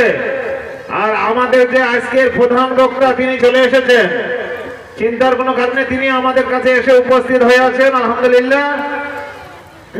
ইনার পরে প্রধান বক্তা আসবে ইনশাআল্লাহ, আপনারা প্রধান বক্তার বক্তৃতা শুনবেন। মা খালারা আপনারা একটু সামনের দিকে এগিয়ে আসুন, পিছনে মহিলাগুলা বসতে পারছে না, আপনারা সামনের দিকে সাথে সাথে বসুন। আর দোকানের দিকে পুরুষের খুব ভিড়, আপনারা প্যান্ডেলের দিকে আসুন। আমাদের ভলান্টিয়ারদেরকে বলা হচ্ছে তোমরা দোকানের দিকে যে লোকগুলাকে একটু প্যান্ডেলের দিকে পাঠিয়ে দাও, দোকানে প্রচন্ড ভিড়। আচ্ছা, যাই হোক, তো কি বলছিলাম যে আমাদের ইমান নাই, ইমানে দুর্বলতা, ইমানে আমাদের পোকা লাগা ইমান। এই জন্য আজকে আমরা লাঞ্ছিত পদতলিত হচ্ছি। বলেন তো, সাহাবীদেরকে যে প্রশ্ন করা হতো, সাহাবীদেরকে বলা হতো হে তোমরা কি মানো? এক কথায় উত্তর, কোরআনে যা আছে তা মানি, কোরআনে যা আছে তা মানি। তো কোরআনে কি আছে? আমরা যা করি তাই কোরআনে আছে। আচ্ছা, ওই প্রশ্নটা যদি আমরা যতটি মুসলমান এখানে বসে আছি, ভাই বসে আছি, একই প্রশ্ন যদি আমি আপনাদেরকে বলি তোমরা কি করো, কি মেনে চলো? আচ্ছা, বুকে হাত দিয়ে বলবেন কোরআনে যা আছে তা করি। কি বলেন, হবে? হবে না। আচ্ছা, যদি বলেন যে কোরআনে আছে তা করি, তো তোমরা কি করো? কোরআনে যা আছে তা করি। এটা বুক ফুলিয়ে বলতে পারবেন? জি না। বলবেন কি করে? আমরা মুসলমান ভাই ভাই দ্বন্দ্ব, মারামারি, এমন মারামারি করছি। একটা উদাহরণ পড়ছিলাম একটা বইয়ে, উদাহরণটা চমক উদাহরণ দিয়েছে। উদাহরণটা কি জানেন? যে কুড়হল বুঝেন? কুড়হল কি করে? কাঠুরি কি করে? কাঠ তৈরি করে, বা কাঠকে কেটে দেয়, বা আপনার লকড়ি তৈরি করে। এই তো কুড়হলের কয়টা দিক আছে বলেন তো? এই যন্ত্র কয়টা? এর দুইটা দিক আছে। কটা বললাম ভাই? দুইটা। কুড়হলের দুইটা দিক আছে। এক, কুড়হল যেটা আপনি মারবেন, তো মারতে গেলে কার সাহায্য লাগবে? তক্তার কোনো লাঠি লাগবে না গো, ডাল তো লাগবে, বাঁশ বলেন আর আপনি ওই গাছের ডাল বলেন, ওটা দিতে হবে না? দিতে হবে না? ওটা দিয়ে ভরবেন। আর আরেকটা যন্ত্র হচ্ছে যেটা দিয়ে কাটা হয়, কিন্তু সাহায্য কে করছে? হাজি ওয়ার জাত ভাই ওই পে সাহায্য করছে লকড়ি করার লেগে। ভালো করে বুঝেন, কুড়হলটা কত সুন্দর উদাহরণ, যে ওই সাহায্য করছে যখন মারছে, তো সাহায্যটা কার মাধ্যমে লিছে? ওই কাঠের মাধ্যমে লিছে। কাঠ কি মারছে? তো আমাদের মুসলমানের হালাতটা ওই রকম। আমরা নিজে মুসলমান, ভাই ভাইকে চিনলাম না। খালি ইলেকশন হতে দেন, ভোটের বেলা একটা ভাই যদি তৃণমূলে যায় আর একটা যদি কংগ্রেসে যায়, ও খালি বলবে ও ফ্যামিলিটিকে হামাকে দিবি, ও কবে হামাকে দিবি। আচ্ছা, দু ভাই যদি দুধকে চলে যায়, একটা পত্রিকাতে পড়ছিলাম যে দুটা বেটা, একটা মায়ের দুটা বেটা, দুই দল। তো দুই দলের মাকে বলছে, মা গে তুই হাঁকে ভোট দিবি? ও বলছে না গে মা তুই হাঁকে ভোট দিবি। মা ভেজালে পড়ে গেছে, কোন বেটাকে ভোট দিব তাহলে এবার আমি? কঠিন জ্বালা। এ করতে করতে তো শালা তোর মুখ ভেঙে দেবো, আমার বা হামাকে দিবে। বলছে তোরও মুখ ভেঙে দেবো বাবা, আমাকে হার মা দিবে। ই করতে করতে করতে করতে লাগলো দু ভাইয়ের মারপিট, আর মারপিট করতে করতে করতে করতে করতে করতে করতে করতে করতে করতে করতে এক পর্যায়ে দেখলাম মায়ের মাথায় একবারই পড়লো, আর মায়ের যখন পড়লো মা সঙ্গে সঙ্গে মারা গেল। দেখেন তো এই ভোটের কারণে মা পৃথিবী ছেড়ে চলে গেল। মোরা এমন ভাবে পার্টি করি, ভাইয়ে ভাইয়ে লরি মরে, মোরা এমন ভাবে পার্টি করে, ভাইয়ে ভাইয়ে লরি মরে। মোদের ভোটের জোরে বাবু বিধানসভা পান, বাবু লোকসভা পান। মোরা বেঈমান মুসলমান, মোদের নাই কোনো ঈমান, মোরা নাদান মুসলমান, মোদের নাই কাণ্ড জ্ঞান।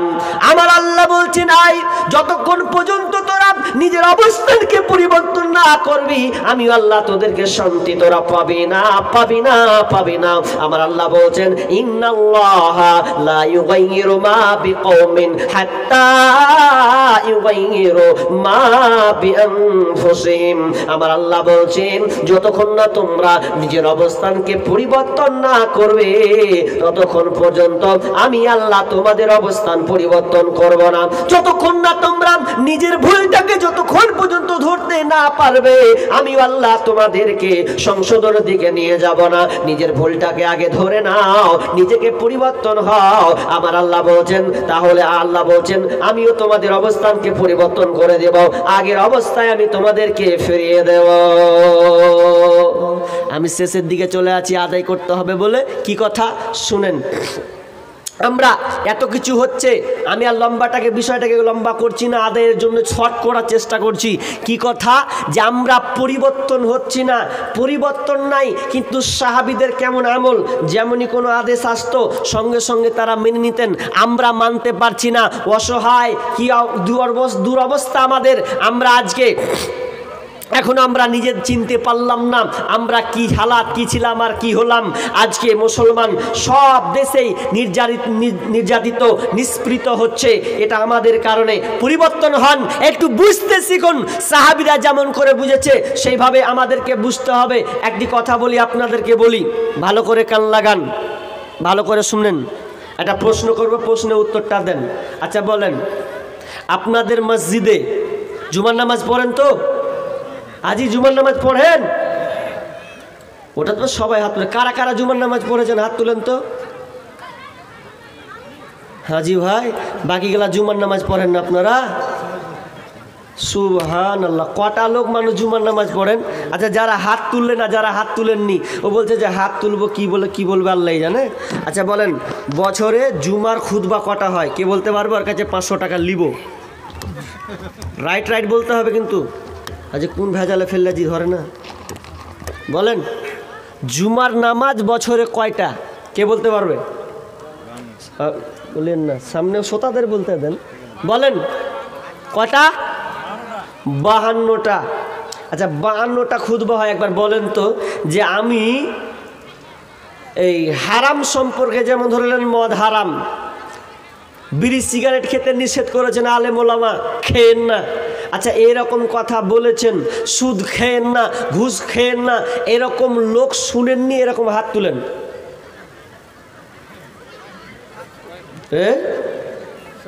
তার মানে আপনারা সবাই অবগত, সবাই। তাহলে আমাকে আর বক্তব্য দেওয়া দরকার আছে? জি, ওয়ামা আলাইনা ইল্লাল বালাগ, নেমে যাই। তার মানে আপনারা সব পাকা, সব কিছু জানেন। এবার ছোট্ট করে শোনেন, খাইবারে যুদ্ধ যখন হয়েছে, খাইবারে যুদ্ধ বিজয় লাভ করেছে, ওই খাইবারে যুদ্ধে যখন যুদ্ধ সমাপ্ত হলো, সম্পূর্ণ মোকাম্মাল হয়ে গেছে, এবার দেখেন সেই সময় কয়েকটা জিনিস হারাম করা হয়েছিল। 2টা দিক তুলে ধরে। এক নাম্বার, দুইজন সাহাবী, মুসলিম শরীফের হাদিস আছে, দুইজন সাহাবী বলছে, ওরে যুদ্ধ সমাপ্ত হয়ে গেছে, চল কোথায় যেতে হবে? তো আমরা যাব এই জায়গাতে। কোথা? তো চল আমরা বিয়ে করি গা। বিয়ে করব। কি বিবাহ? তো বিবাহটা হচ্ছে সামূহিক বিবাহ, সামূহিক মোতা বিবাহ।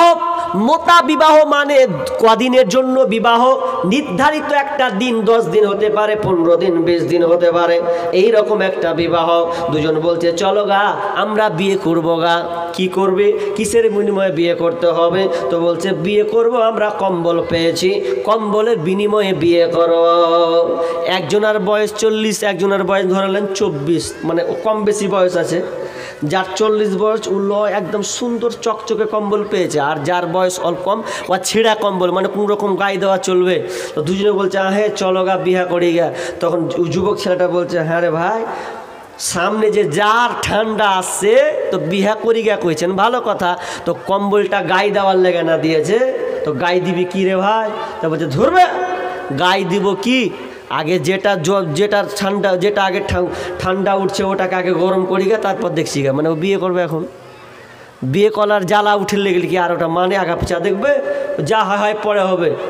ইয়ং ছেলেটা করছে যা হয় দেখে লেগা, আমি ইয়ং ছেলে আমিও করবো গা, কিন্তু আমি সহ্য করলিব, তুই সহ্য করতে পারবি?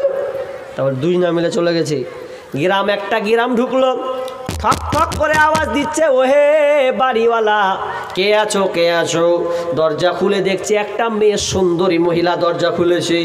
দরজা খুলে দেওয়ার পর এত সুন্দর মহিলা, দেখতে সুন্দরী, সেই মহিলা বলছে কি ব্যাপার, কি জন্য তোমরা এসেছো? বলছে আমরা দুইজন বিয়ে করার জন্য এসেছি। বিয়ে তোমরা করবে? বলছে হ্যাঁ বিয়ে তোমরা করবে।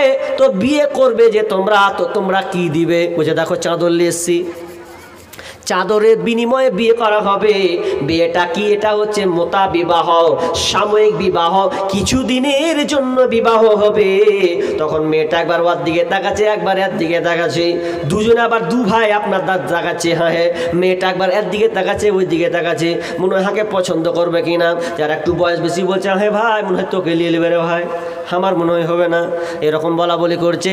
এমন সময় মেয়েটা দেখছে যেই ছেলেটার বয়স 40 থেকে 42 আছে, ওর হাতে চকচকে নিউ একদম সুন্দর একটি কম্বল, আর যার বয়স 24-25 ওর দেখছি ছিঁড়া আপনার কম্বল নিয়ে আছে।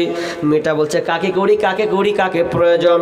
দেখেন যার সুন্দর যৌবন সে একবার ওর দিকে তাকায়, ওর দিকে তাকায়। তখন মেয়েটা বলছে আমি সিদ্ধান্ত নিলাম।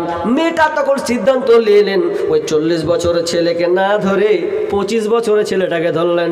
কম্বল ছিঁড়া হলো তো কি হলো, তার যৌবন হচ্ছে যৌবনে ভরা ফরফর, আর আমি একটা সুন্দর যুবতী মেয়ে, তা মহিলা, তাহলে আমার একে দরকার। তখন এই ছেলেটাকে, ইয়ং বয়সে ছেলেটাকে পছন্দ করে নিল, কম্বল দিয়ে দিল, বিয়ে হয়ে গেল। ইমামও লাগে না, কোনো কিছু লাগে না, কম্বল দাও বিয়ে করে নাও। এটা ছিল এক সময় খাইবারের যুদ্ধের সময়, এটা ছিল হালাল হালাল হালাল হালাল। কয়দিনের জন্য বিবাহ? তো 15 দিনের জন্য বিবাহ। কয়দিনের জন্য বললাম ভাই? 15 দিনের জন্য বিবাহ। এটা কত মজার জিনিস। এখন যদি ওটা হতো কি হতো জি ভাই? 15 দিন 20 দিন ভালো মজা। 15-20 দিন এর থেকে ভালো জিনিস আছে? ভালো জিনিস নেই মানে কি? পেলে কি যে করতেন, কেন বলছি প্রেমের যা 6 লাভ চলছে, হাজি প্রেমের 6 লাভ এমনিতে ছুঁয়া মারছে। বিহাদারি মেয়েরাও বলছে, হাজি বিহাদারি মেয়ে পর্যন্ত বলছে যে প্রেমিকের কোনো ছেলের সঙ্গে যদি সম্পর্ক লাগছে, তো ছেলেটা যদি কয়েছে হাজি হ্যাঁ তোকে একটা কথা বলি, যে বলো তুই হাকে ভালোবাসিস? করছে হ্যাঁ জান দিয়ে ভালোবাসি। তখন যদি জিজ্ঞেস করছে হ্যাঁ তো ভালো করে সত্য কথা বল, তুই বিয়ে করিস নি তো? তখন মেয়েটা করছে হ্যাঁ জি তোমাকে দেখা লাগছে, আমি বিয়ে করবো, মাথা খারাপ, তোমাকে দেখা লাগছে। অথচ পাক্কা মিথ্যা কথা, ও 3 ছেলের মা। 3 ছেলের মা, তাও প্রেমিককে বলছে যে আমার কোনো ছেলে আমি বিয়ে টিয়ে করিনি। আর যেদিন পালিয়ে গেছে কিছুদিন পর খবর নিউজ যখন ঢুকছে, তখন দেখছে হচ্ছে 3 ছেলের মা। এত মাথা খারাপ, মাথায় ধরে না। তুই আমাকে এমন করে ধরলি, ছেলে ছাড়লি স্বামী ছাড়লে, তার মানে কত নোংরা। আজকে মুসলমান কি অবস্থায় চলে গেছে। মুসলমানের মেয়ে বলে লজ্জা নাই যে আমি মুসলমান, এগুলো আমার দ্বারা করা চলবে না। এরপরও 3 ছেলের মা স্বামী ছেড়ে সন্তান ছেড়ে প্রেমিকের হাত ধরে পালায়। তখন আমি লিখে দিলাম, ও তোমার কাছে ফোন করিলে পাই গো শুধু ওয়েটিং, ও গিন্নি কার সাথে করো তুমি মিটিং, ও গিন্নি কার সাথে করো তুমি মিটিং, তোমায় আমি ফোন করিলে পাই গো শুধু ওয়েটিং, ও গিন্নি কার সাথে করো তুমি মিটিং, ও গিন্নি কার সাথে করো তুমি মিটিং। তার কাছে বলা হলে বলে আপা ফোন করেছি, তার কাছে জিজ্ঞেস করলে তার বান্ধবী তার ফোন করেছে। একবার কয় বাবার কথা, একবার কয় মায়ের কথা, একবার কয় ভাইয়ের কথা, একবার কয় বোনের কথা, এইভাবে কতদিন করবা চিটিং, ও গিন্নি কার সাথে করো তুমি মিটিং, ও গিন্নি কার সাথে করো তুমি মিটিং। ওরে নামাজ রোজার ধার ধারে না, মোবাইলে ব্যস্ত, স্বামী তাহার ফোন করিলে কথা কয় না সে তো। ওরে নামাজ রোজার ধার ধারে না, মোবাইলে ব্যস্ত, স্বামী তাহার ফোন করিলে কথা কয় না সে তো। স্বামী কয় প্রাণের বিবি কত ভালোবাসি আমি, স্বামী কয় প্রাণের বিবি কত ভালোবাসি আমি, তোমায় আমি ফোন করিলে থাকো শুধু ওয়েটিং, ও গিন্নি কার সাথে করো তুমি মিটিং, ও গিন্নি কার সাথে করো তুমি মিটিং। আজকে মুসলমানের মেয়েরা বিয়ে হোক আর না হোক প্রেমিকের সঙ্গে আজকে জেনায় লিপ্ত হয়। যত আপনাকে আমি দুঃখের কথা কি বলবো, এটাই কথা বলার আগে একটু আমি আপনাকে বলে দিই, কান লাগান। আজকের মেয়েরা কলেজ স্কুলে যায়, কলেজ স্কুলে গিয়ে দেখবেন প্রেমিকের সঙ্গে একটা না হাত লাগাই আছে। আমি বীরভূম ডিস্ট্রিক্টে কোনো এক জায়গায় রসিকতা করে বলেছিলাম, আচ্ছা বলো তো আপনাদের এই ডিস্ট্রিক্টে কে মেয়ে পাবো কিনা, একটা ভালো বউ পাবো কিনা, ভালো মেয়ে পাবো কিনা, বিবাহ দিব এই জন্যে। তো একজন রসিকতা বলছে সব বুকিং হয়ে গেছে।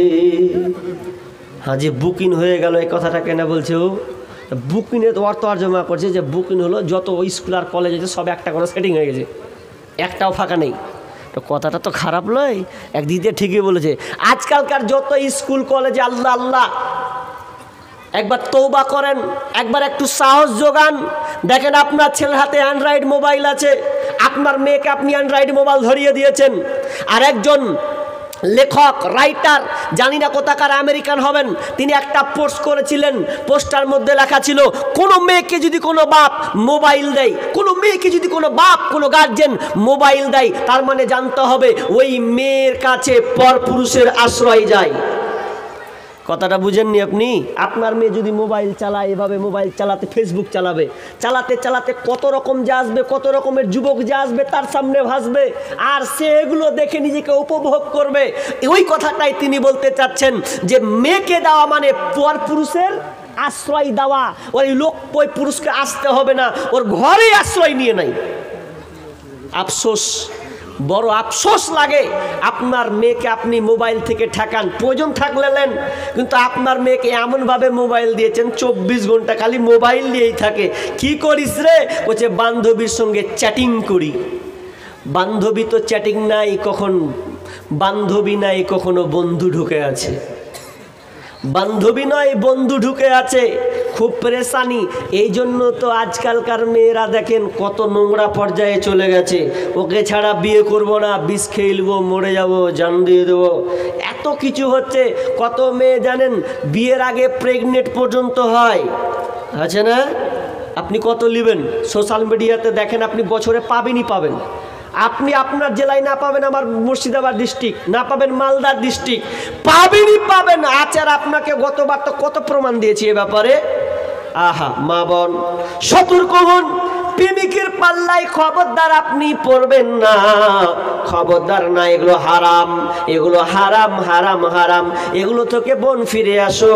যেদিন তোমাকে কোনো ছেলে যখন তোমাকে ব্যবহার করে নিবে, যেদিন তোমাকে ব্যবহার করবে, সেদিন তুমি বুঝতে পারবে এটা কত জ্বালা। যেদিন তোমাকে ধোঁকা দিবে সেদিন বুঝতে পারবে। অনেক মা বোন ধোঁকা খেয়ে, ছাকা খেয়ে, বাচ্চা পর্যন্ত যদি পেটে বাচ্চা আসে, তাহলে ওই বাচ্চাটাকে সে মারতে বাধ্য হয় কিংবা জঙ্গলে ফেলতে বাধ্য হয়। কি অপরাধ ছিল মাগো ফেলে গেলি নর্দমায়, অবুঝ বলে কুকুর এখন কামড়ে কামড়ে খায়, মাগো কামড়ে কামড়ে খায়। কি অপরাধ ছিল মাগো ফেলে গেলি নর্দমায়, অবুঝ বলে কুকুর এখন কামড়ে কামড়ে খায়, মাগো কামড়ে কামড়ে খায়। নিজের সুখটাই ভাবলি রে মা, আমার কথা ভাবলি না। নিজের সুখটাই ভাবলি রে মা, আমার কথা ভাবলি না। জন্ম কেন দিলি রে তুই, আগে কেন বুঝলি না মা, আগে কেন বুঝলি না। অল্প সুখের মুখে ডুবে আনলি ধরার বুকে, অল্প সুখের মুখে ডুবে আনলি ধরার বুকে, তোদের সুখে তোরি আমি কুকুর জীবের মুখে রে, কুকুর জীবের মুখে। লোক লজ্জার ভয়ে রে মা, লোক লজ্জায় ভয়ে রে মা, ভুললি আমার কথা, বিনা দোষে করলি দোষী, এই কি মানবতা রে, এই কি মানবতা। আজকালকার মুসলমানের মেয়ে বরখা পরে থাক আর না থাক, ওর সঙ্গে প্রেমিক আছে আর প্রেমিকের সঙ্গে খারাপ রিলেশন সম্পর্ক করে তার জীবনটাকে নষ্ট করে দেয়। না বোন, তুমি এই ঘটনাটা শোনো। শেষ কথা যখন বলছে, যখন ওই সাহাবীটা বিয়ে করলেন, মোতা বিবাহ, সাময়িক বিবাহ, কিছুদিনের জন্য বিবাহ, ছেলেটাকে নিয়ে নিলেন, কম্বলটা নিয়ে নেওয়া হলো।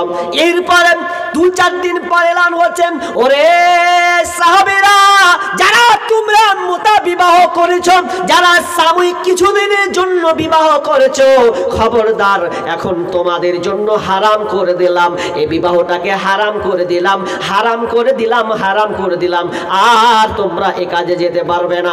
যখনই সাহাবীর কানে ঢুকে গেছে, বিশ্বনবী এলান করে দিয়েছেন, পয়গাম খাবার আপনার কিনা খবর পৌঁছে গেছে, খবরটাকে মোতা বিবাহ হারাম। যখনই যাও সঙ্গে সঙ্গে শোনা, স্বামী স্ত্রী চকিতে একসঙ্গে থাকতে থাকতে হঠাৎ করে নিচে নেমে গিয়ে ঘর থেকে বেরিয়ে যাচ্ছেন। স্ত্রী বলছে, স্বামী আপনি আমাকে 15 দিনের জন্য বিবাহ করেছিলেন, আজকে তো 4 দিন হলো, এখনো 11 দিন বাকি আছে, আপনি কি আমাকে গ্রহণ করবেন না? তখন সাহাবী বলছেন, ওরে বিবি রে, আজ তুমি 4 দিন হয়ে গেল বিবি, 11 দিন ছিলে বাকি, কিন্তু না না, আজ থেকে তুমি আমার বিবি নাও, কারণ আজ থেকে আল্লাহ রাসূল হারাম করে দিয়েছেন, মোতা বিবাহ হারাম, এটা আর চলবে না, চলবে না। এখান থেকে তোমার সম্পর্ক আমার ডিলেট ক্যান্সেল হয়ে গেল, খতম হয়ে গেল, আমি ঘর থেকে বেরিয়ে গেলাম। কদিন তো মাত্র সামান্য 4 দিন, 11 দিন এখনো বাকি আছে। এবার একটু কথা বলি আপনাদের, আপনারা ভুরি ভুরি শুনছেন যে মদ পান করা হারাম, সাহাবীদের মতন আদর্শ নেন, শুনেছেন কানে, বিড়ি যে টানছেন চুরুক চুরুক করে, এক মতন খারাপ আর বিড়ি পৃথিবীতে নাই। এত জঘন্য একটা খাবার, এর চাইতে জঘন্য খারাপ পৃথিবীতে আর নেই। মদের চাইতেও জঘন্য এটা, মদের চাইতেও জঘন্য হচ্ছে বিড়ি, সব চাইতে খারাপ, নোংরা। আপনি আশ্চর্য হয়ে যাবেন, কত জায়গায় যে প্রোগ্রাম করতে গিয়ে বিড়ির ব্যাপারটা কত যে দেখেছি আল্লাহ জানে। কত 3 দিন আগে ফারাক্কায় দেখছি, আল্লাহ এরকম আগে চা খেত কিনা আল্লাহ জানে, আমার চোখের সামনে পড়ছে, ডান হাতে চা, বাম হাতে বিড়ি, না বাম হাতে চা, ডান হাতে বিড়ি লিয়া বা সিগারেট ধরে আছে ও, একবার করে আরেকবারে, মানে দুটাকে একসঙ্গে মারছে ও, একবার চাও খাচ্ছে, একবার করে বিড়ি টানছে। কি খাওয়ার পদ্ধতি রে বাপ, ইয়া এমনই পদ্ধতি। বলছে, অনেকে বলছে মৌলানা কি আর কইবেন, বলছে বিড়ি এমন জিনিস যে পায়খানাতে যদি বসে বেড়িওয়ালা বিড়ি না খায় তো আর পায়খানা ক্লিয়ারই হবে না। কত জঘন্য জিনিস। আমি লালগোলাতে প্রোগ্রাম করতে যাচ্ছি, তো প্রোগ্রাম করতে করতে করতে অটো আর পাই না, অটো কোন রকম করে পেলাম, তো অটোটা চাপছি, পেছন দিকে চেপে আছি। আর ওই দুটা ছেলে কিন্তু ওরা সিট পায়নি, তো ওরা যাবে, সন্ধ্যা ঘনিয়ে আসছে আর আমাকে প্রোগ্রামে যেতে হবে। তো যাচ্ছি, তো দুজনের সিট পাইনি, তো একজনা এদিকে ধরে আছে, একজনা এদিকে, একজনা এইদিকে। তো 15 মিনিটও হয়নি রে বাপ, 15 মিনিটও হয়নি, 20 মিনিট হয়েছে। তাকে বলছে হ্যাঁ বেরিটা ধরা। আমি বলছি হ্যাঁ তোরা সিটি পাইসনি, বেরিটা কী করে ধরাবি? ওদের বিড়ি ধরার ক্যাপাসিটি দেখেন, আমি আশ্চর্য হয়ে গেলাম। তখন একজনে বলছে হ্যাঁ কেমন করে বিড়ি ধরাবি, সারা দিন থেকে বেরি খাচ্ছিস, বিড়ি ধরাতে জানিস না? বা তোদের বিড়ি কারিমাটাই দে, কারিশমাটাই তোদের দেখি। তখন বিড়ি যখন ধরছে, দুজনা মুখে লিয়েছে, বুঝলেন? মুখে যদি লিয়েছে তো মাথাখানটাকে ভিতরে ভরেছে আর সবই বডি বাইরে আছে। তো বিড়িটা কেমন করে ধরাবে? তো কি বলে যে গ্যাস লাইট যেটাকে বলা হয়, এটা নাই, আবার ডেস হালাই, আরও আমার দেখা অবাক। তো কী করে ধরাবি? তো ধরেছে, তো কাঠিটাকে যখন বাহির করছে এরকম করে, বিড়ি খোরে কত নেশা লেগেছে ওকে, যে আধ ঘন্টা পর নেমেই খাতি, বা খাবে না ও আপনার ডেস হালাইকে লিয়েছে, এরকম করে ধরে আছে দিয়ে, আর কোন রকম করে এইখানে ধরে আছে গো, মানে পিছনে এটাকে কোন রকম করে আটকে লিয়ে আছে, এইটাকে এরকম করে ধরে আছে, আর এরকম করে লড়ছে গাড়ি, তাও ছালা ছাড়ে না, এরকম মারছে পেট করে মেরে তা মুখে নিয়ে নিলে বলছে বাহ তোর কারিশমা হে, তোকে বিড়ি ধরার কারিশমা তো খাতারনাক কারিশমা। তাই এত তোরা বিড়ি খোর যে তোকে না গেলে দিন চলে না রে। তো বিড়ি এত খারাপ হয়েছেন ভাই, সাহাবিদের মতন দেখাতে হবে। যদি মনে করে একটা আদর্শ অন্তত দেখান, যারা এখানে অনেকে বিড়ি খান, আমি কারো বলবো না যে কে কে বিড়ি খান হাত উঠেন, বলবো না, ক্যামেরা ঘুরিয়ে দেবে, সব যাবে, দরকার নাই। তবে আমি বলবো এরকম হাত তুলেন, হয়তো খাচ্ছেন কিংবা মাঝে মধ্যে খান কিংবা বন্ধুর পাল্লাই বরে খেয়ে নেন, কিন্তু এটা জঘন্য খারাপ। একবার ভাবেন তো, আল্লাহ তাআলা আপনার জবানটাকে দিয়েছেন আল্লাহর ইবাদত করার জন্যে, এই জবান দিয়ে আপনি আল্লাহকে ডাকেন। দেখেন মসজিদে কত মুসল্লি খৈনি নিয়ে ঢুকে, আফসোস লাগে, একটু লজ্জা করার দরকার। ওই খৈনি মুখে ভরছেন আর ওই মুখে আপনি আল্লাহকে ডাকছেন, আল্লাহ সূরা ফাতিহা পড়ছেন, আপনাকে লজ্জা হয় না? অনেক মানুষ আছে বিড়ি খেয়ে তারপরে উজুত করতে বসে, অথচ বিড়ির কত দুর্গন্ধ। কিন্তু আমরা ছোটকাল থেকে শুনে আসি মসজিদে নিষেধ করা হয় পেঁয়াজ খেয়ে যেও না, নিষেধ করা হয় না? এটা হাদিস, অবশ্যই হাদিস, কিন্তু ছোটকাল থেকে আমরা শুনে আসি এরকম যে খবরদার পেঁয়াজ খাস না রে, পেঁয়াজ খাবি তো নামাজ হবে না। কেন হবে না? দুর্গন্ধ। তাই তাহলে পেঁয়াজ রসুন হালাল, কিন্তু ওই সময়টা হচ্ছে হারাম। কিন্তু একটা দেখেন হালাল জিনিস হারাম হয়ে যাচ্ছে আর আপনি বিড়ি খেয়ে মসজিদে চলে যাচ্ছেন, এর চাইতে দুর্ভাগ্য আর বিষয় কি হতে পারে? তো আমি আপনাকে বলছি, খৈনি খাচ্ছেন, তওবা করুন, তওবা করুন, ইস্তিগফার করুন। আপনাকে যখন সুগার বলে দেওয়া হয় তখন আপনি বলেন আর মিষ্টি খাবো না, আর এটা খাওয়া চলবে না, খেলে ফুটে যাব। একটু আল্লাহকে আপনি ভয় করুন, মুখে দুর্গন্ধ লিয়েন না। অনেক সময় কত রসিকতা বলি, অনেক বক্তা বলে মুখ দিয়া গন্ধ, নাক দিয়া গন্ধ, হ্যাঁ চলে গেলাম, মুখ দিয়া গন্ধ, নাক দিয়া গন্ধ, হাত দিয়া গন্ধ, পকেট দিয়া গন্ধ, বিছানাতে গন্ধ, আমার হয় সন্দ না, এরকম না, এরকম কথা সব দিক দিয়া সন্দ। তো ওরা স্বামী স্ত্রী যে কেমন করে থাকে আল্লাহ জানে, হ্যাঁ জি, কি মডেলে থাকে আল্লাহ ভালো জানে। ওই বিড়ি নিয়ে খায় আপনার, আফসোস। তওবা করুন। আমি এই যত লোক আছেন ভরা মজলিসে, আমি দেখতে চাই 5-10টা যুবককে আমি দেখতে চাই, বাবজিকে দেখতে চাই।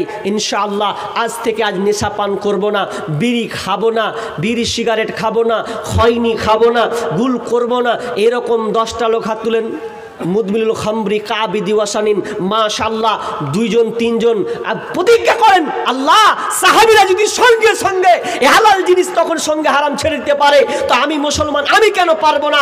হাত তুলেন। ইনশাআল্লাহ আমি দেখতে চাই যে আমি তার জন্য দোয়া করব ইনশাআল্লাহ। যে এই আপনাদের এই মাটিতে হাত তুলেছেন কয়েকজন, আল্লাহ ভাই এ কটা, আর কেউ হাত তুলবেন না আল্লাহর হস্তে?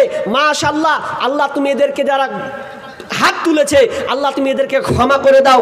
মাবুদ তুমি বড় রহমান, তুমি বড় মেহেরবান। আল্লাহ যারা হাত উত্তোলন করেছেন হাতকে কবুল করে নাও, আল্লাহ তুমি তাদের সঠিক পথে পরিচালিত করে দাও, আমিন। এবার চলেন আমি শেষের দিকে একটা কথা বলি। এটা হচ্ছে মসজিদে জালসা, 15 থেকে 20 মিনিট আমি আপনাদের কালেকশন করব।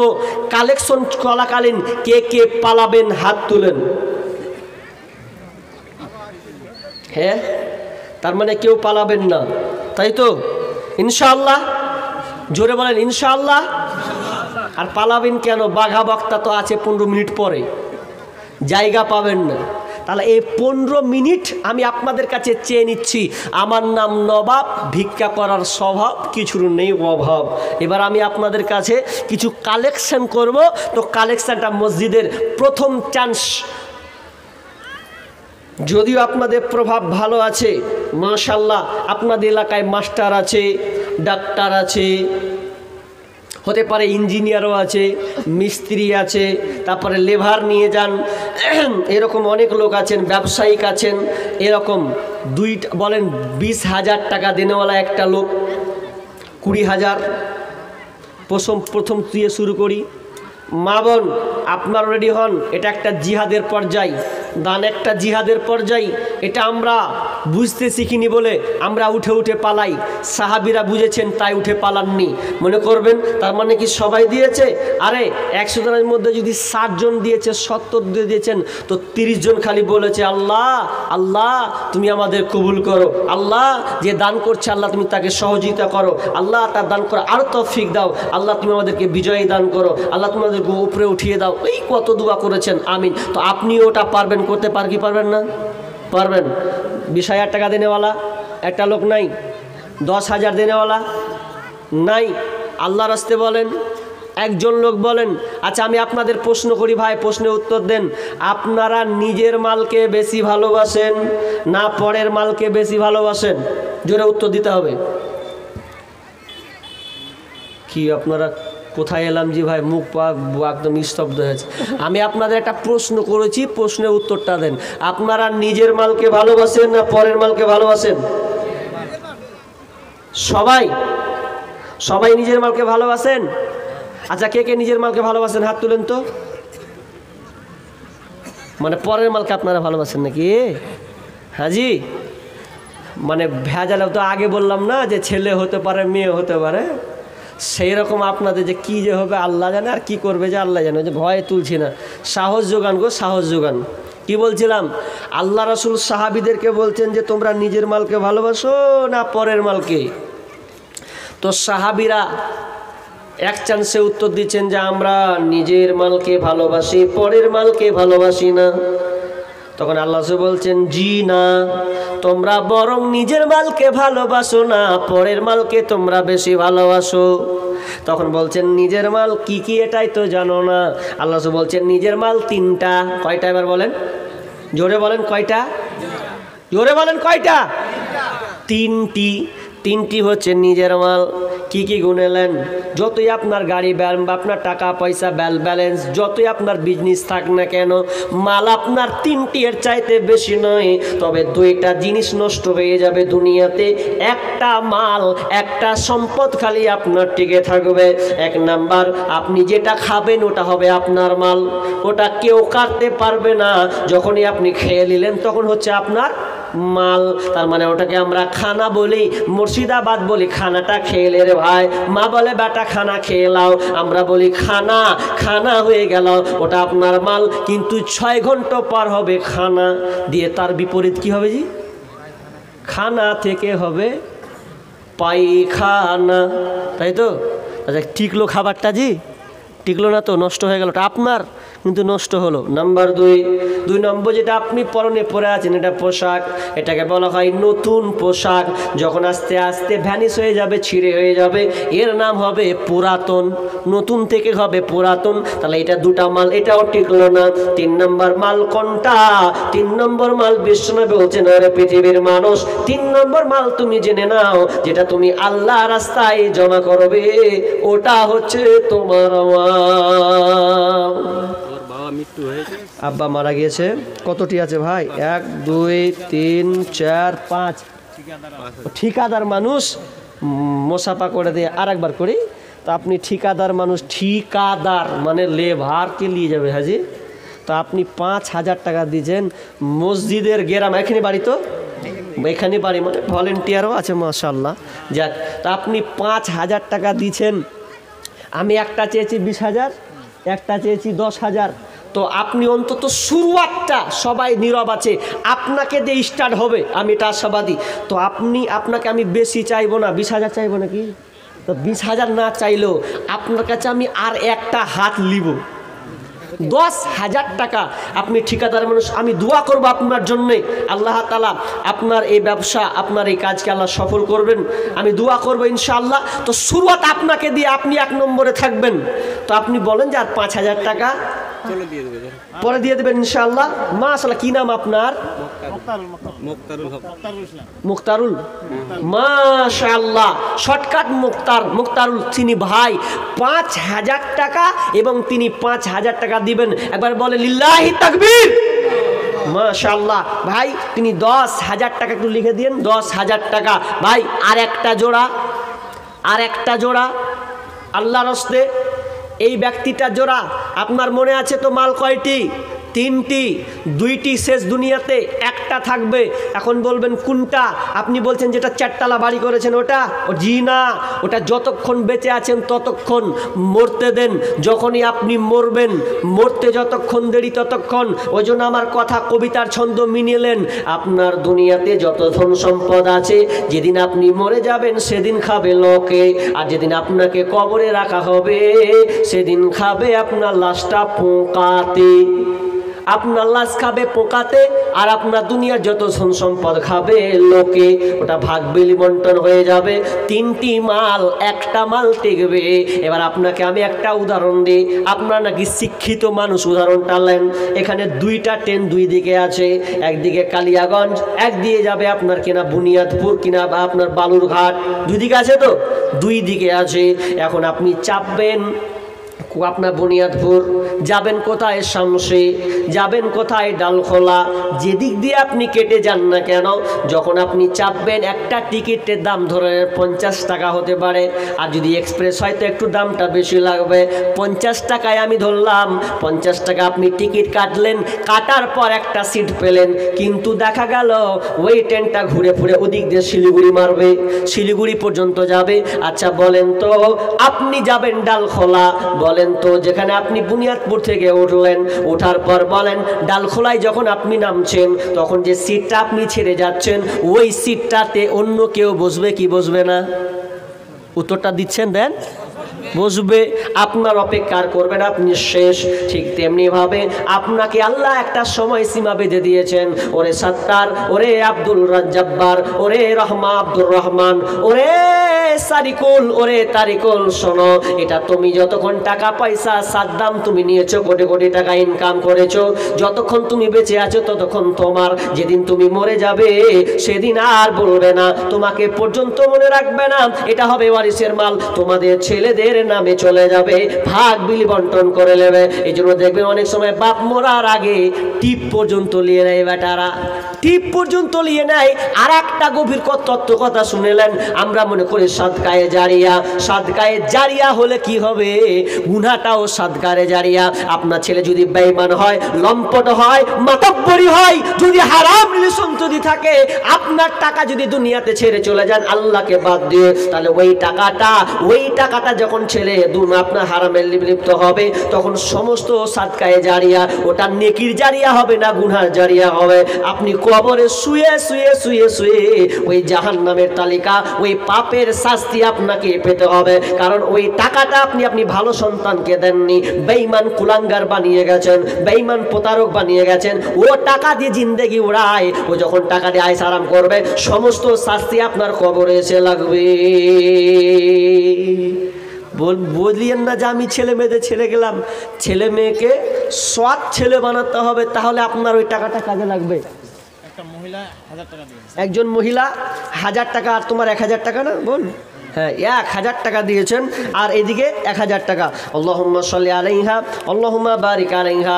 রব্বুল আলামিন, আল্লাহ তুমি দানকে কবুল করে নাও, যে উদ্দেশ্যে দিয়েছে আশা পূর্ণ করে দাও, বালা মুসিবত দূর করে দাও, রোজগারে বরকত দাও, ধান খেতে বরকত দাও, ব্যবসা বাণিজ্যে উন্নত দাও, আমিন সুম্মা আমিন। আচ্ছা, তোমার সোহেল? না, আমার বাবার নাম সোহেল। আচ্ছা, ঠিক আছে। তোমার আব্বার নাম সোহেল, 1000 পাঠিয়েছে তো? আল্লাহুম্মা সাল্লি আলাই, আল্লাহুম্মা বারিক আলাই। আল্লাহ তুমি সেই মেয়ের হাতে, আল্লাহ তার পিতা 1000 টাকা পাঠিয়েছেন, আল্লাহ তুমি দানকে কবুল করে নাও, যে উদ্দেশ্যে দিয়েছে আশা পূর্ণ করে দাও, আমিন সুম্মা আমিন। আচ্ছা ভাই, 10,000 টাকায় একটা পেয়েছি, আর একটা কলম পাবো না? আচ্ছা, একটা চ্যালেঞ্জ করে যাচ্ছি এখানে, ভালো করে শুনেন তো, আর ক মিনিট আছি, ভালো করে শুনেন কি বলছি। অনেকে আপনারা টাকা সম্পদ নিয়ে মেতে আছেন, মেতে থাকেন। চ্যালেঞ্জ করলাম, বাপকে ভাগ করে বিলি বন্টন করে আপনি মনে করছেন আমি মরে যাব, আমার সন্তান দান করবে, এই আশায় অনেকে থাকে। কিন্তু এই আশা আপনি ভুলে যান। কেন ভুলে যাবেন বলে দিচ্ছি। কতটি আছে জি ভাই? মনে হয় 10, মোটা পাটি 10ই হবে নাকি? চলে গেল চোখ বুঝাজি। 1, 2, 3, 4, 5, 6, 7, 8, 9, 10ই আছে মাশাআল্লাহ। তো নাম টাম বলেনি 10। হ্যাঁ, এই গ্রামের জামাই, সুবহানাল্লাহ, জামাইও আছে মাশাআল্লাহ জায়গা। ওই রকম জামাই দরকার জি। হ্যাঁ, আপনারা কি করবেন? ওই রকম জামাই দরকার। তো তিনি 10,000, তাহলে 2টা পেলাম 20,000 হলো। আর একটা কলম চেয়েছিলাম 20,000, একটা লোক চেয়েছিলাম 20,000। কি বলছিলাম দেখেন, আপনি মনে করছেন যে আমার ছেলেমেয়েরা আছে দিচ্ছি, ওরা মরবো, আমার ছেলেমেয়েরা দান করবে। মিথ্যা কথা। যেই আপনি বিরুদ্ধ হবেন, ছেলেকে চিনতে হলে বৃদ্ধকালে চিনা যাবে। বয়স হবে সেদিন বুঝবেন আপনার ছেলে কেমন। কথাটা বুঝছেন আপনার না বুঝেন না? যখন বয়স হবেন তখন বুঝতে পারবেন ছেলে কেমন। ছেলেকে আপনারা অনেক কিছু বানাই, দিনের পথে নিয়ে আসতে পারি না, আফসোস। আপনি সেদিন আফসোস করবেন। সন্তান, আপনি মনে করছেন আপনার সন্তান আমার মরে গেলে দান করবে, জি না। আর জীবিত কালে আপনাকে দান করে না। এখানে অনেক বাপ আছে নাই? ছেলে বাপ সবাই আছেন। বলেন তো কোনো বাপজি, বলেন তো যে আপনার ছেলে আজকে এই জালসাতে অন্তত না হলে 500 টাকা আমার জন্য দিবে, এরকম আপনার বিশ্বাস আছে? নাই, খুব কম। অনেক জায়গায় আমি তালাশ করেছি, খুব পেলে খুব কম পেয়েছি। আপনার ধন সম্পদ নিয়ে আপনার ছেলেরা বড় হয়, সেই ছেলেরা আপনাকে বলে ভুলে যাচ্ছে। দুনিয়াতে বাপকে তো ভাগ করছে জি, ভাগ করে না। মৌলবীর পালিশ সিস্টেম করে। মৌলবীর পালিশ সিস্টেম কেমন? বলছে তোর বাচ্চা একদিন, তোর বাচ্চা একদিন, তোর বাচ্চা একদিন।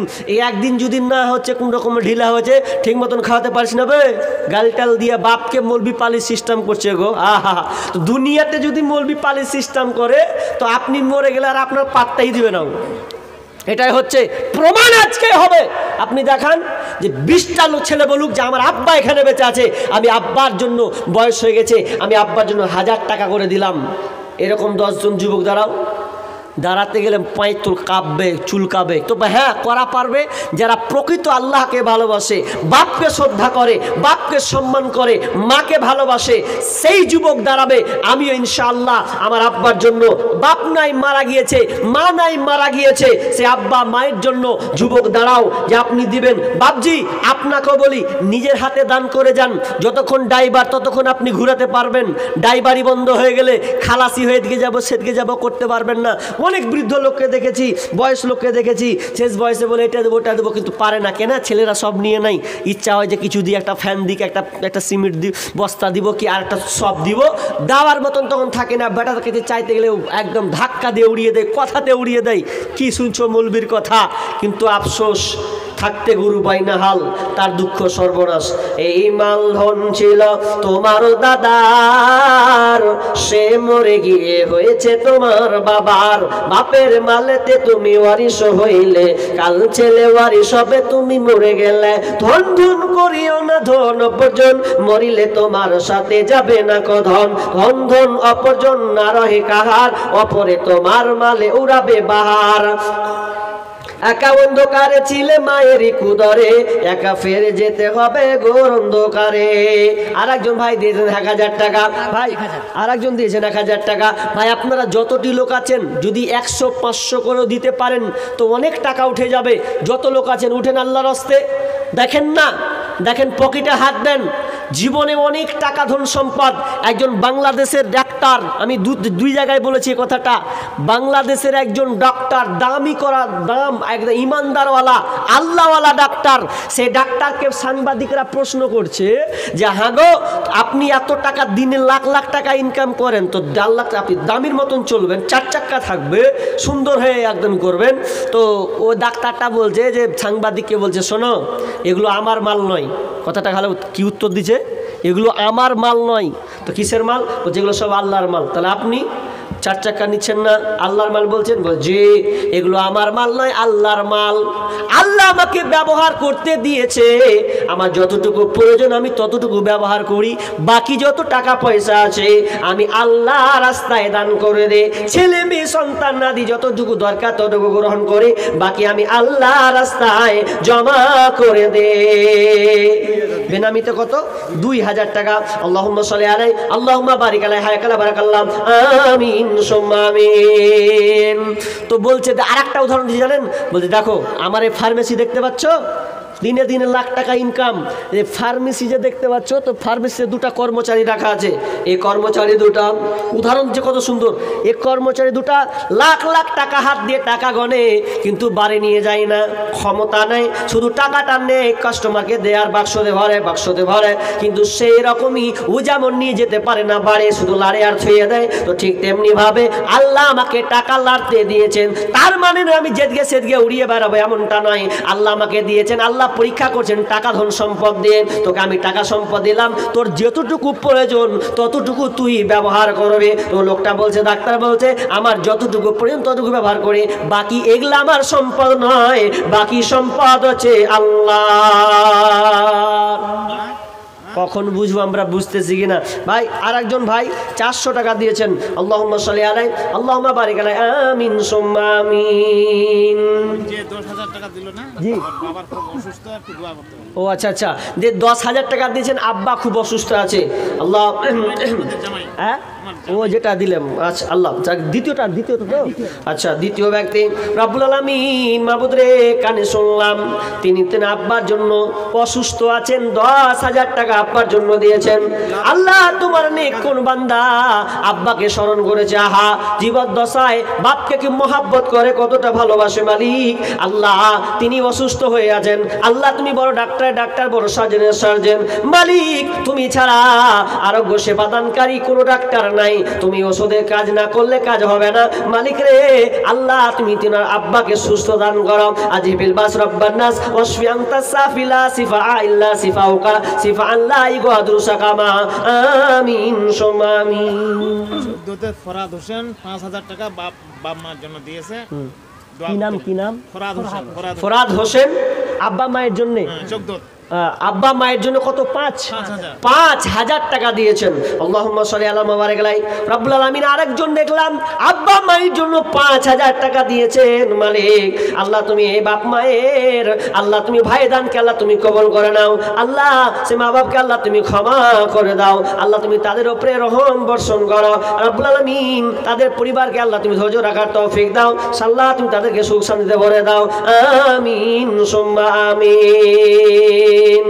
জীবনের মূল কষ্ট মায়ের প্রসব বেদনায়, 7 আসমান 7 জামিন তখন মায়েরই মাথায়। আমার সুন্দর মুখ দেখে মায়ের ব্যথা যে যাই ভুলিয়া, ও আমার প্রাণের মা, মা গো মা কোথায় গেলে মোরে ছাড়িয়া, জনম দুঃখী ইয়াতিম আমি চাই না কেউ ফিরিয়া। আমি যখন ছিলাম আমার মায়েরই উদারে, চলাফেরা করলেন যে মায় কত কষ্ট করে। এমন মাকে কেমনে আমি, এমন মাকে কেমনে আজি যাব আমি ভুলিয়া, ও আমার প্রাণের মা, মা গো মা কোথায় গেলে মোরে ছাড়িয়া, জনম দুঃখী ইয়াতিম আমি চাই না কেউ ফিরিয়া। ভাই মা মারা গিয়েছেন, আব্বা মারা গিয়েছেন, এরকম লোক হাত তুলেন আল্লাহর হস্তে। 20টা লোক বলেন 500 টাকা করে দিবেন। কিংবা সিমেন্ট দরকার আছে না? সিমেন্ট তো লাগবে নাকি? সিমেন্ট দরকার আছেন, আল্লাহর হস্তে বলেন সিমেন্ট দিবেন, এরকম হাত তুলেন। যারা কম নিয়াতে আছেন অন্তত 1 বস্তা করে সিমেন্ট 20টা লোক হাত তুলেন আল্লাহর হস্তে যে আমি ইনশাআল্লাহ এই মসজিদে আল্লাহর মসজিদকে আবাদ করার জন্যে ইনশাআল্লাহ আমি 1 বস্তা সিমেন্ট দিয়ে দেব। ভাই যত লোক আছেন 50-100 টাকা বের হবে। দেখেন দান করতে শিখুন। বেলালকে আল্লাহ শুনে, বেলাল তুমি আল্লাহ রাস্তায় দান করো, যে বেলালের কিছুই ছিল না। আর একজন কতটি বাবজি 5000 টাকা দিয়েছেন। আল্লাহুম্মা সাল্লি আলাইহি আল্লাহুম্মা বারিক আলাই। আল্লাহ তুমি দানকে আল্লাহ তুমি কবুল করে নাও। আচ্ছা 5000 টাকা দিলেন, লিখেলেন। মহিপাল বাহারুল 1 বস্তা সিমেন্ট। আল্লাহুম্মা সাল্লি আলাইহি আল্লাহুম্মা বারিক আলাই। ভাই 20টা লোক হাত তুলেন, ইনশাআল্লাহ তুলেন না আপনার সন্তানের জন্যে আল্লাহর হস্তে 1 বস্তা করে সিমেন্ট যারা দিতে একটু পারক, কম দেনেওয়ালা, তারা অন্তত 1 বস্তা করে সিমেন্ট আল্লাহর হস্তে দিবেন। বলেন ভাই আল্লাহর হস্তে এই প্যান্ডেল থেকে উঠবেন না? 10-20টা লোক উঠবে না? ইনশাআল্লাহ আমি 1 বস্তা এই মসজিদে দিয়ে দিব। দেখেন আল্লাহ রাসূল বলেছেন ইজা মাতাল ইনসানু ইনকাতা আনহু আমালুহু ইল্লা মিন সালাসা।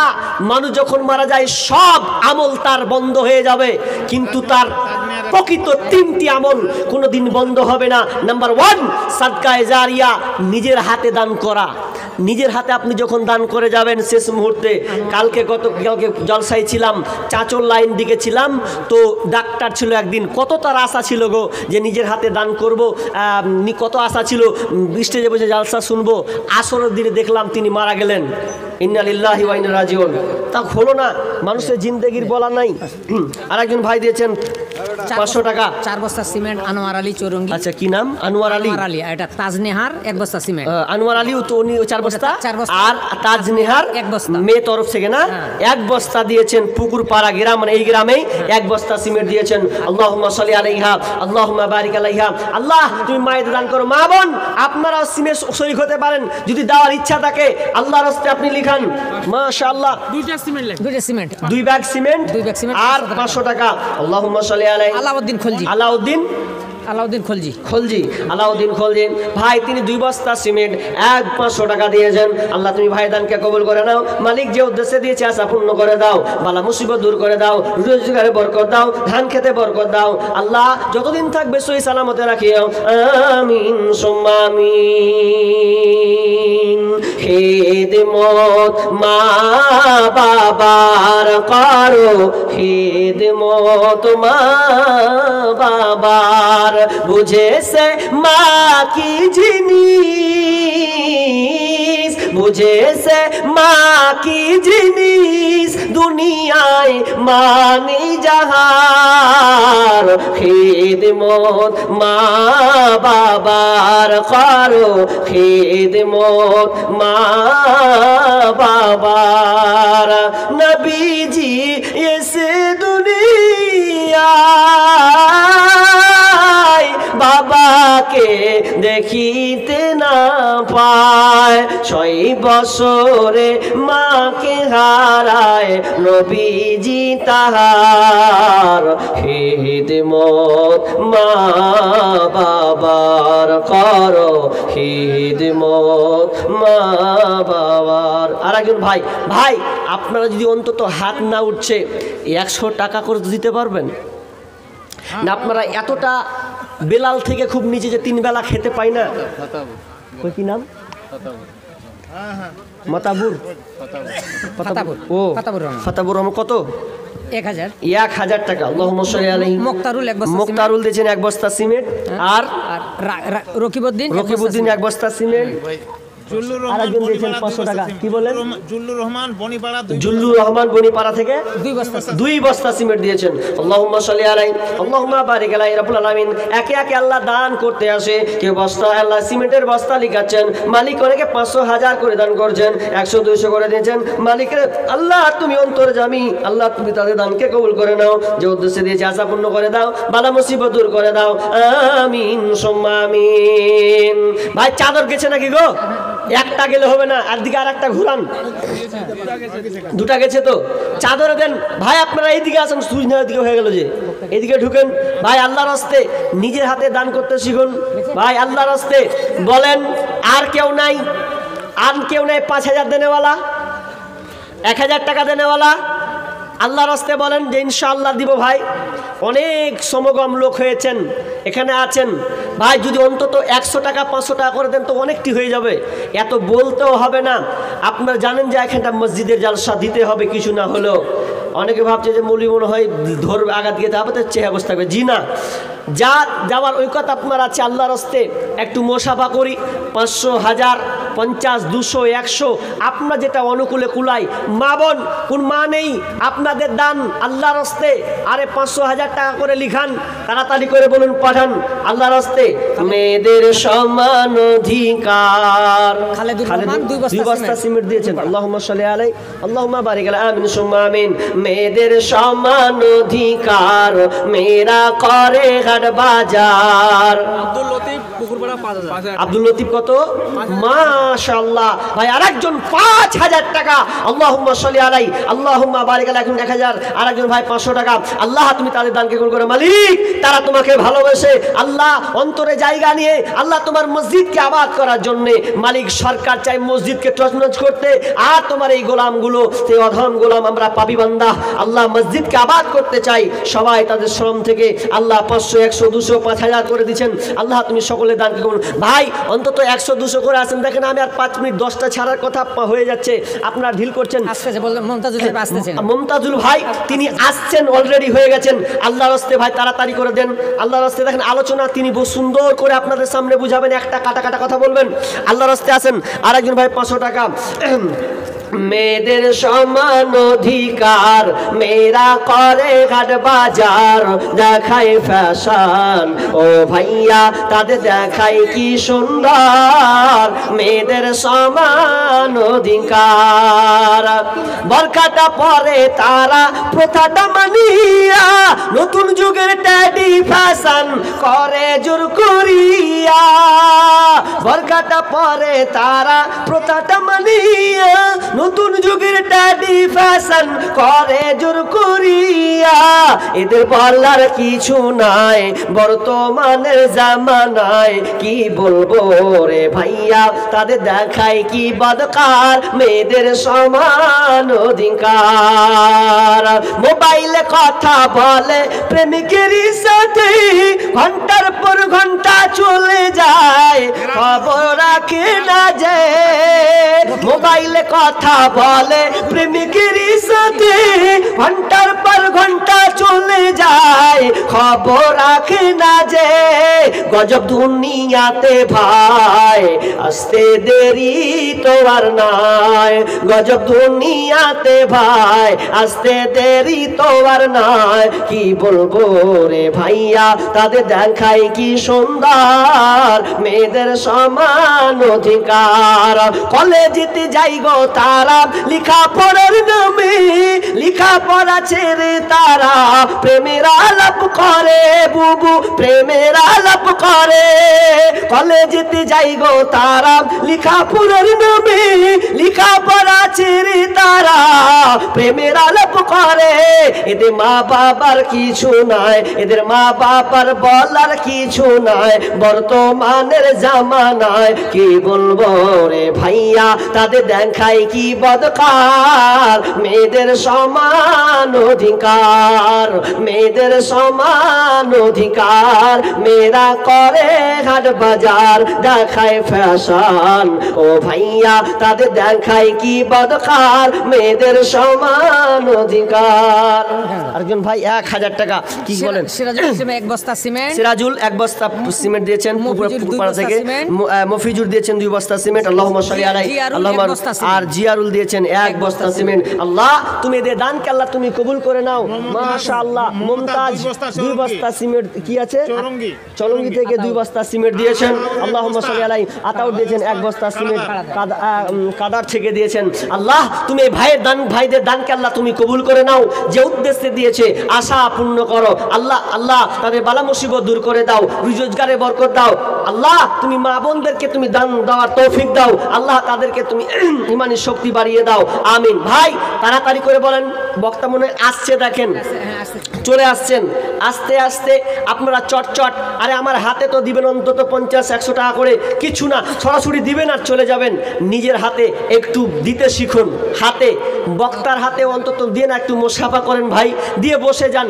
আল্লাহর হস্তে বলেন আব্বা নাই, মা নাই, আব্বা অসুস্থ, ছেলে অসুস্থ।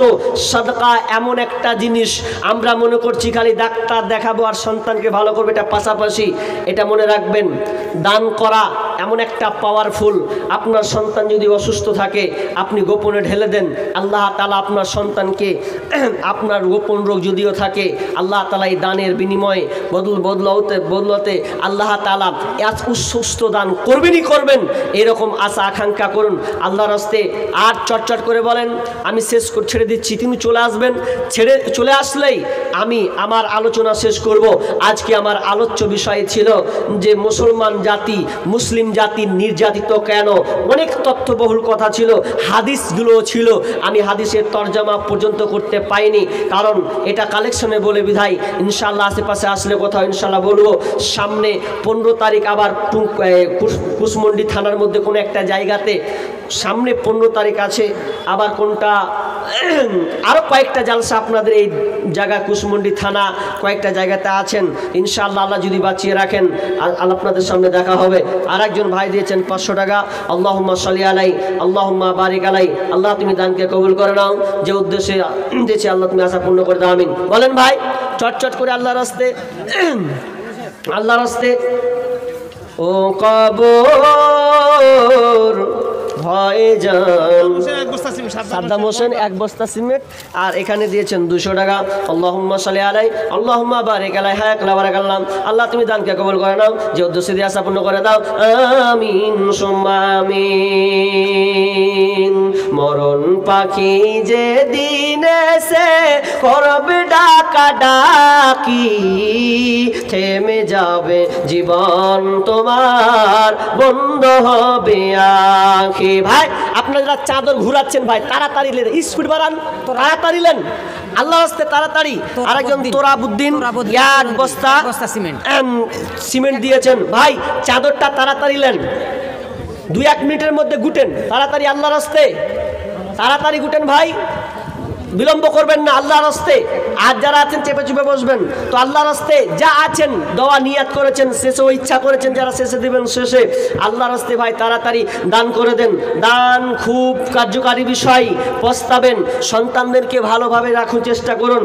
মরার আগে, যাবার আগে যদি বাঁচতে চাও, সময় থাকতে শেষে নে। মতিউদ্দিন আলী কত?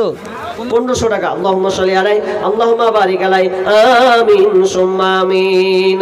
মরার আগে, যাবার আগে যদি বাঁচতে চাও, সময় থাকতে শেষে নেকি কামাই করে নাও, কামাই করে নাও। আল্লাহর আদেশ নিষেধ মতো জীবন চালাও বিরত, আল্লাহর আদেশ নিষেধ মতো জীবন চালাও বিরত।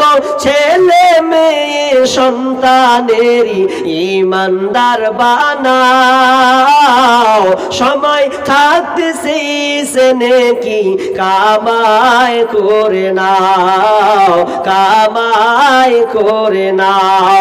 মরার আগে, যাবার আগে যদি বাঁচতে চাও, সময় থাকতে শেষে নেকি কামাই করে নাও, কামাই করে নাও।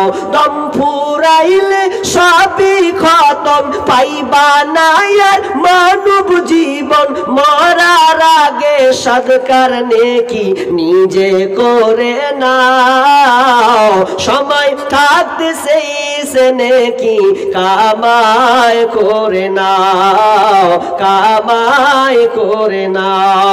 মরার আগে, যাবার আগে যদি বাঁচতে চাও, সময় থাকতে শেষে নেকি কামাই করে নাও, কামাই করে নাও। মাশাআল্লাহ। আমি এখান থেকে শেষ করে দিচ্ছি। আমি যতটুকু আলোচনা হয়েছে, দান হয়েছে, আল্লাহ তুমি আমার দোয়া করে দিতে বলে 5,000 টাকা দিয়েছে কি নাম?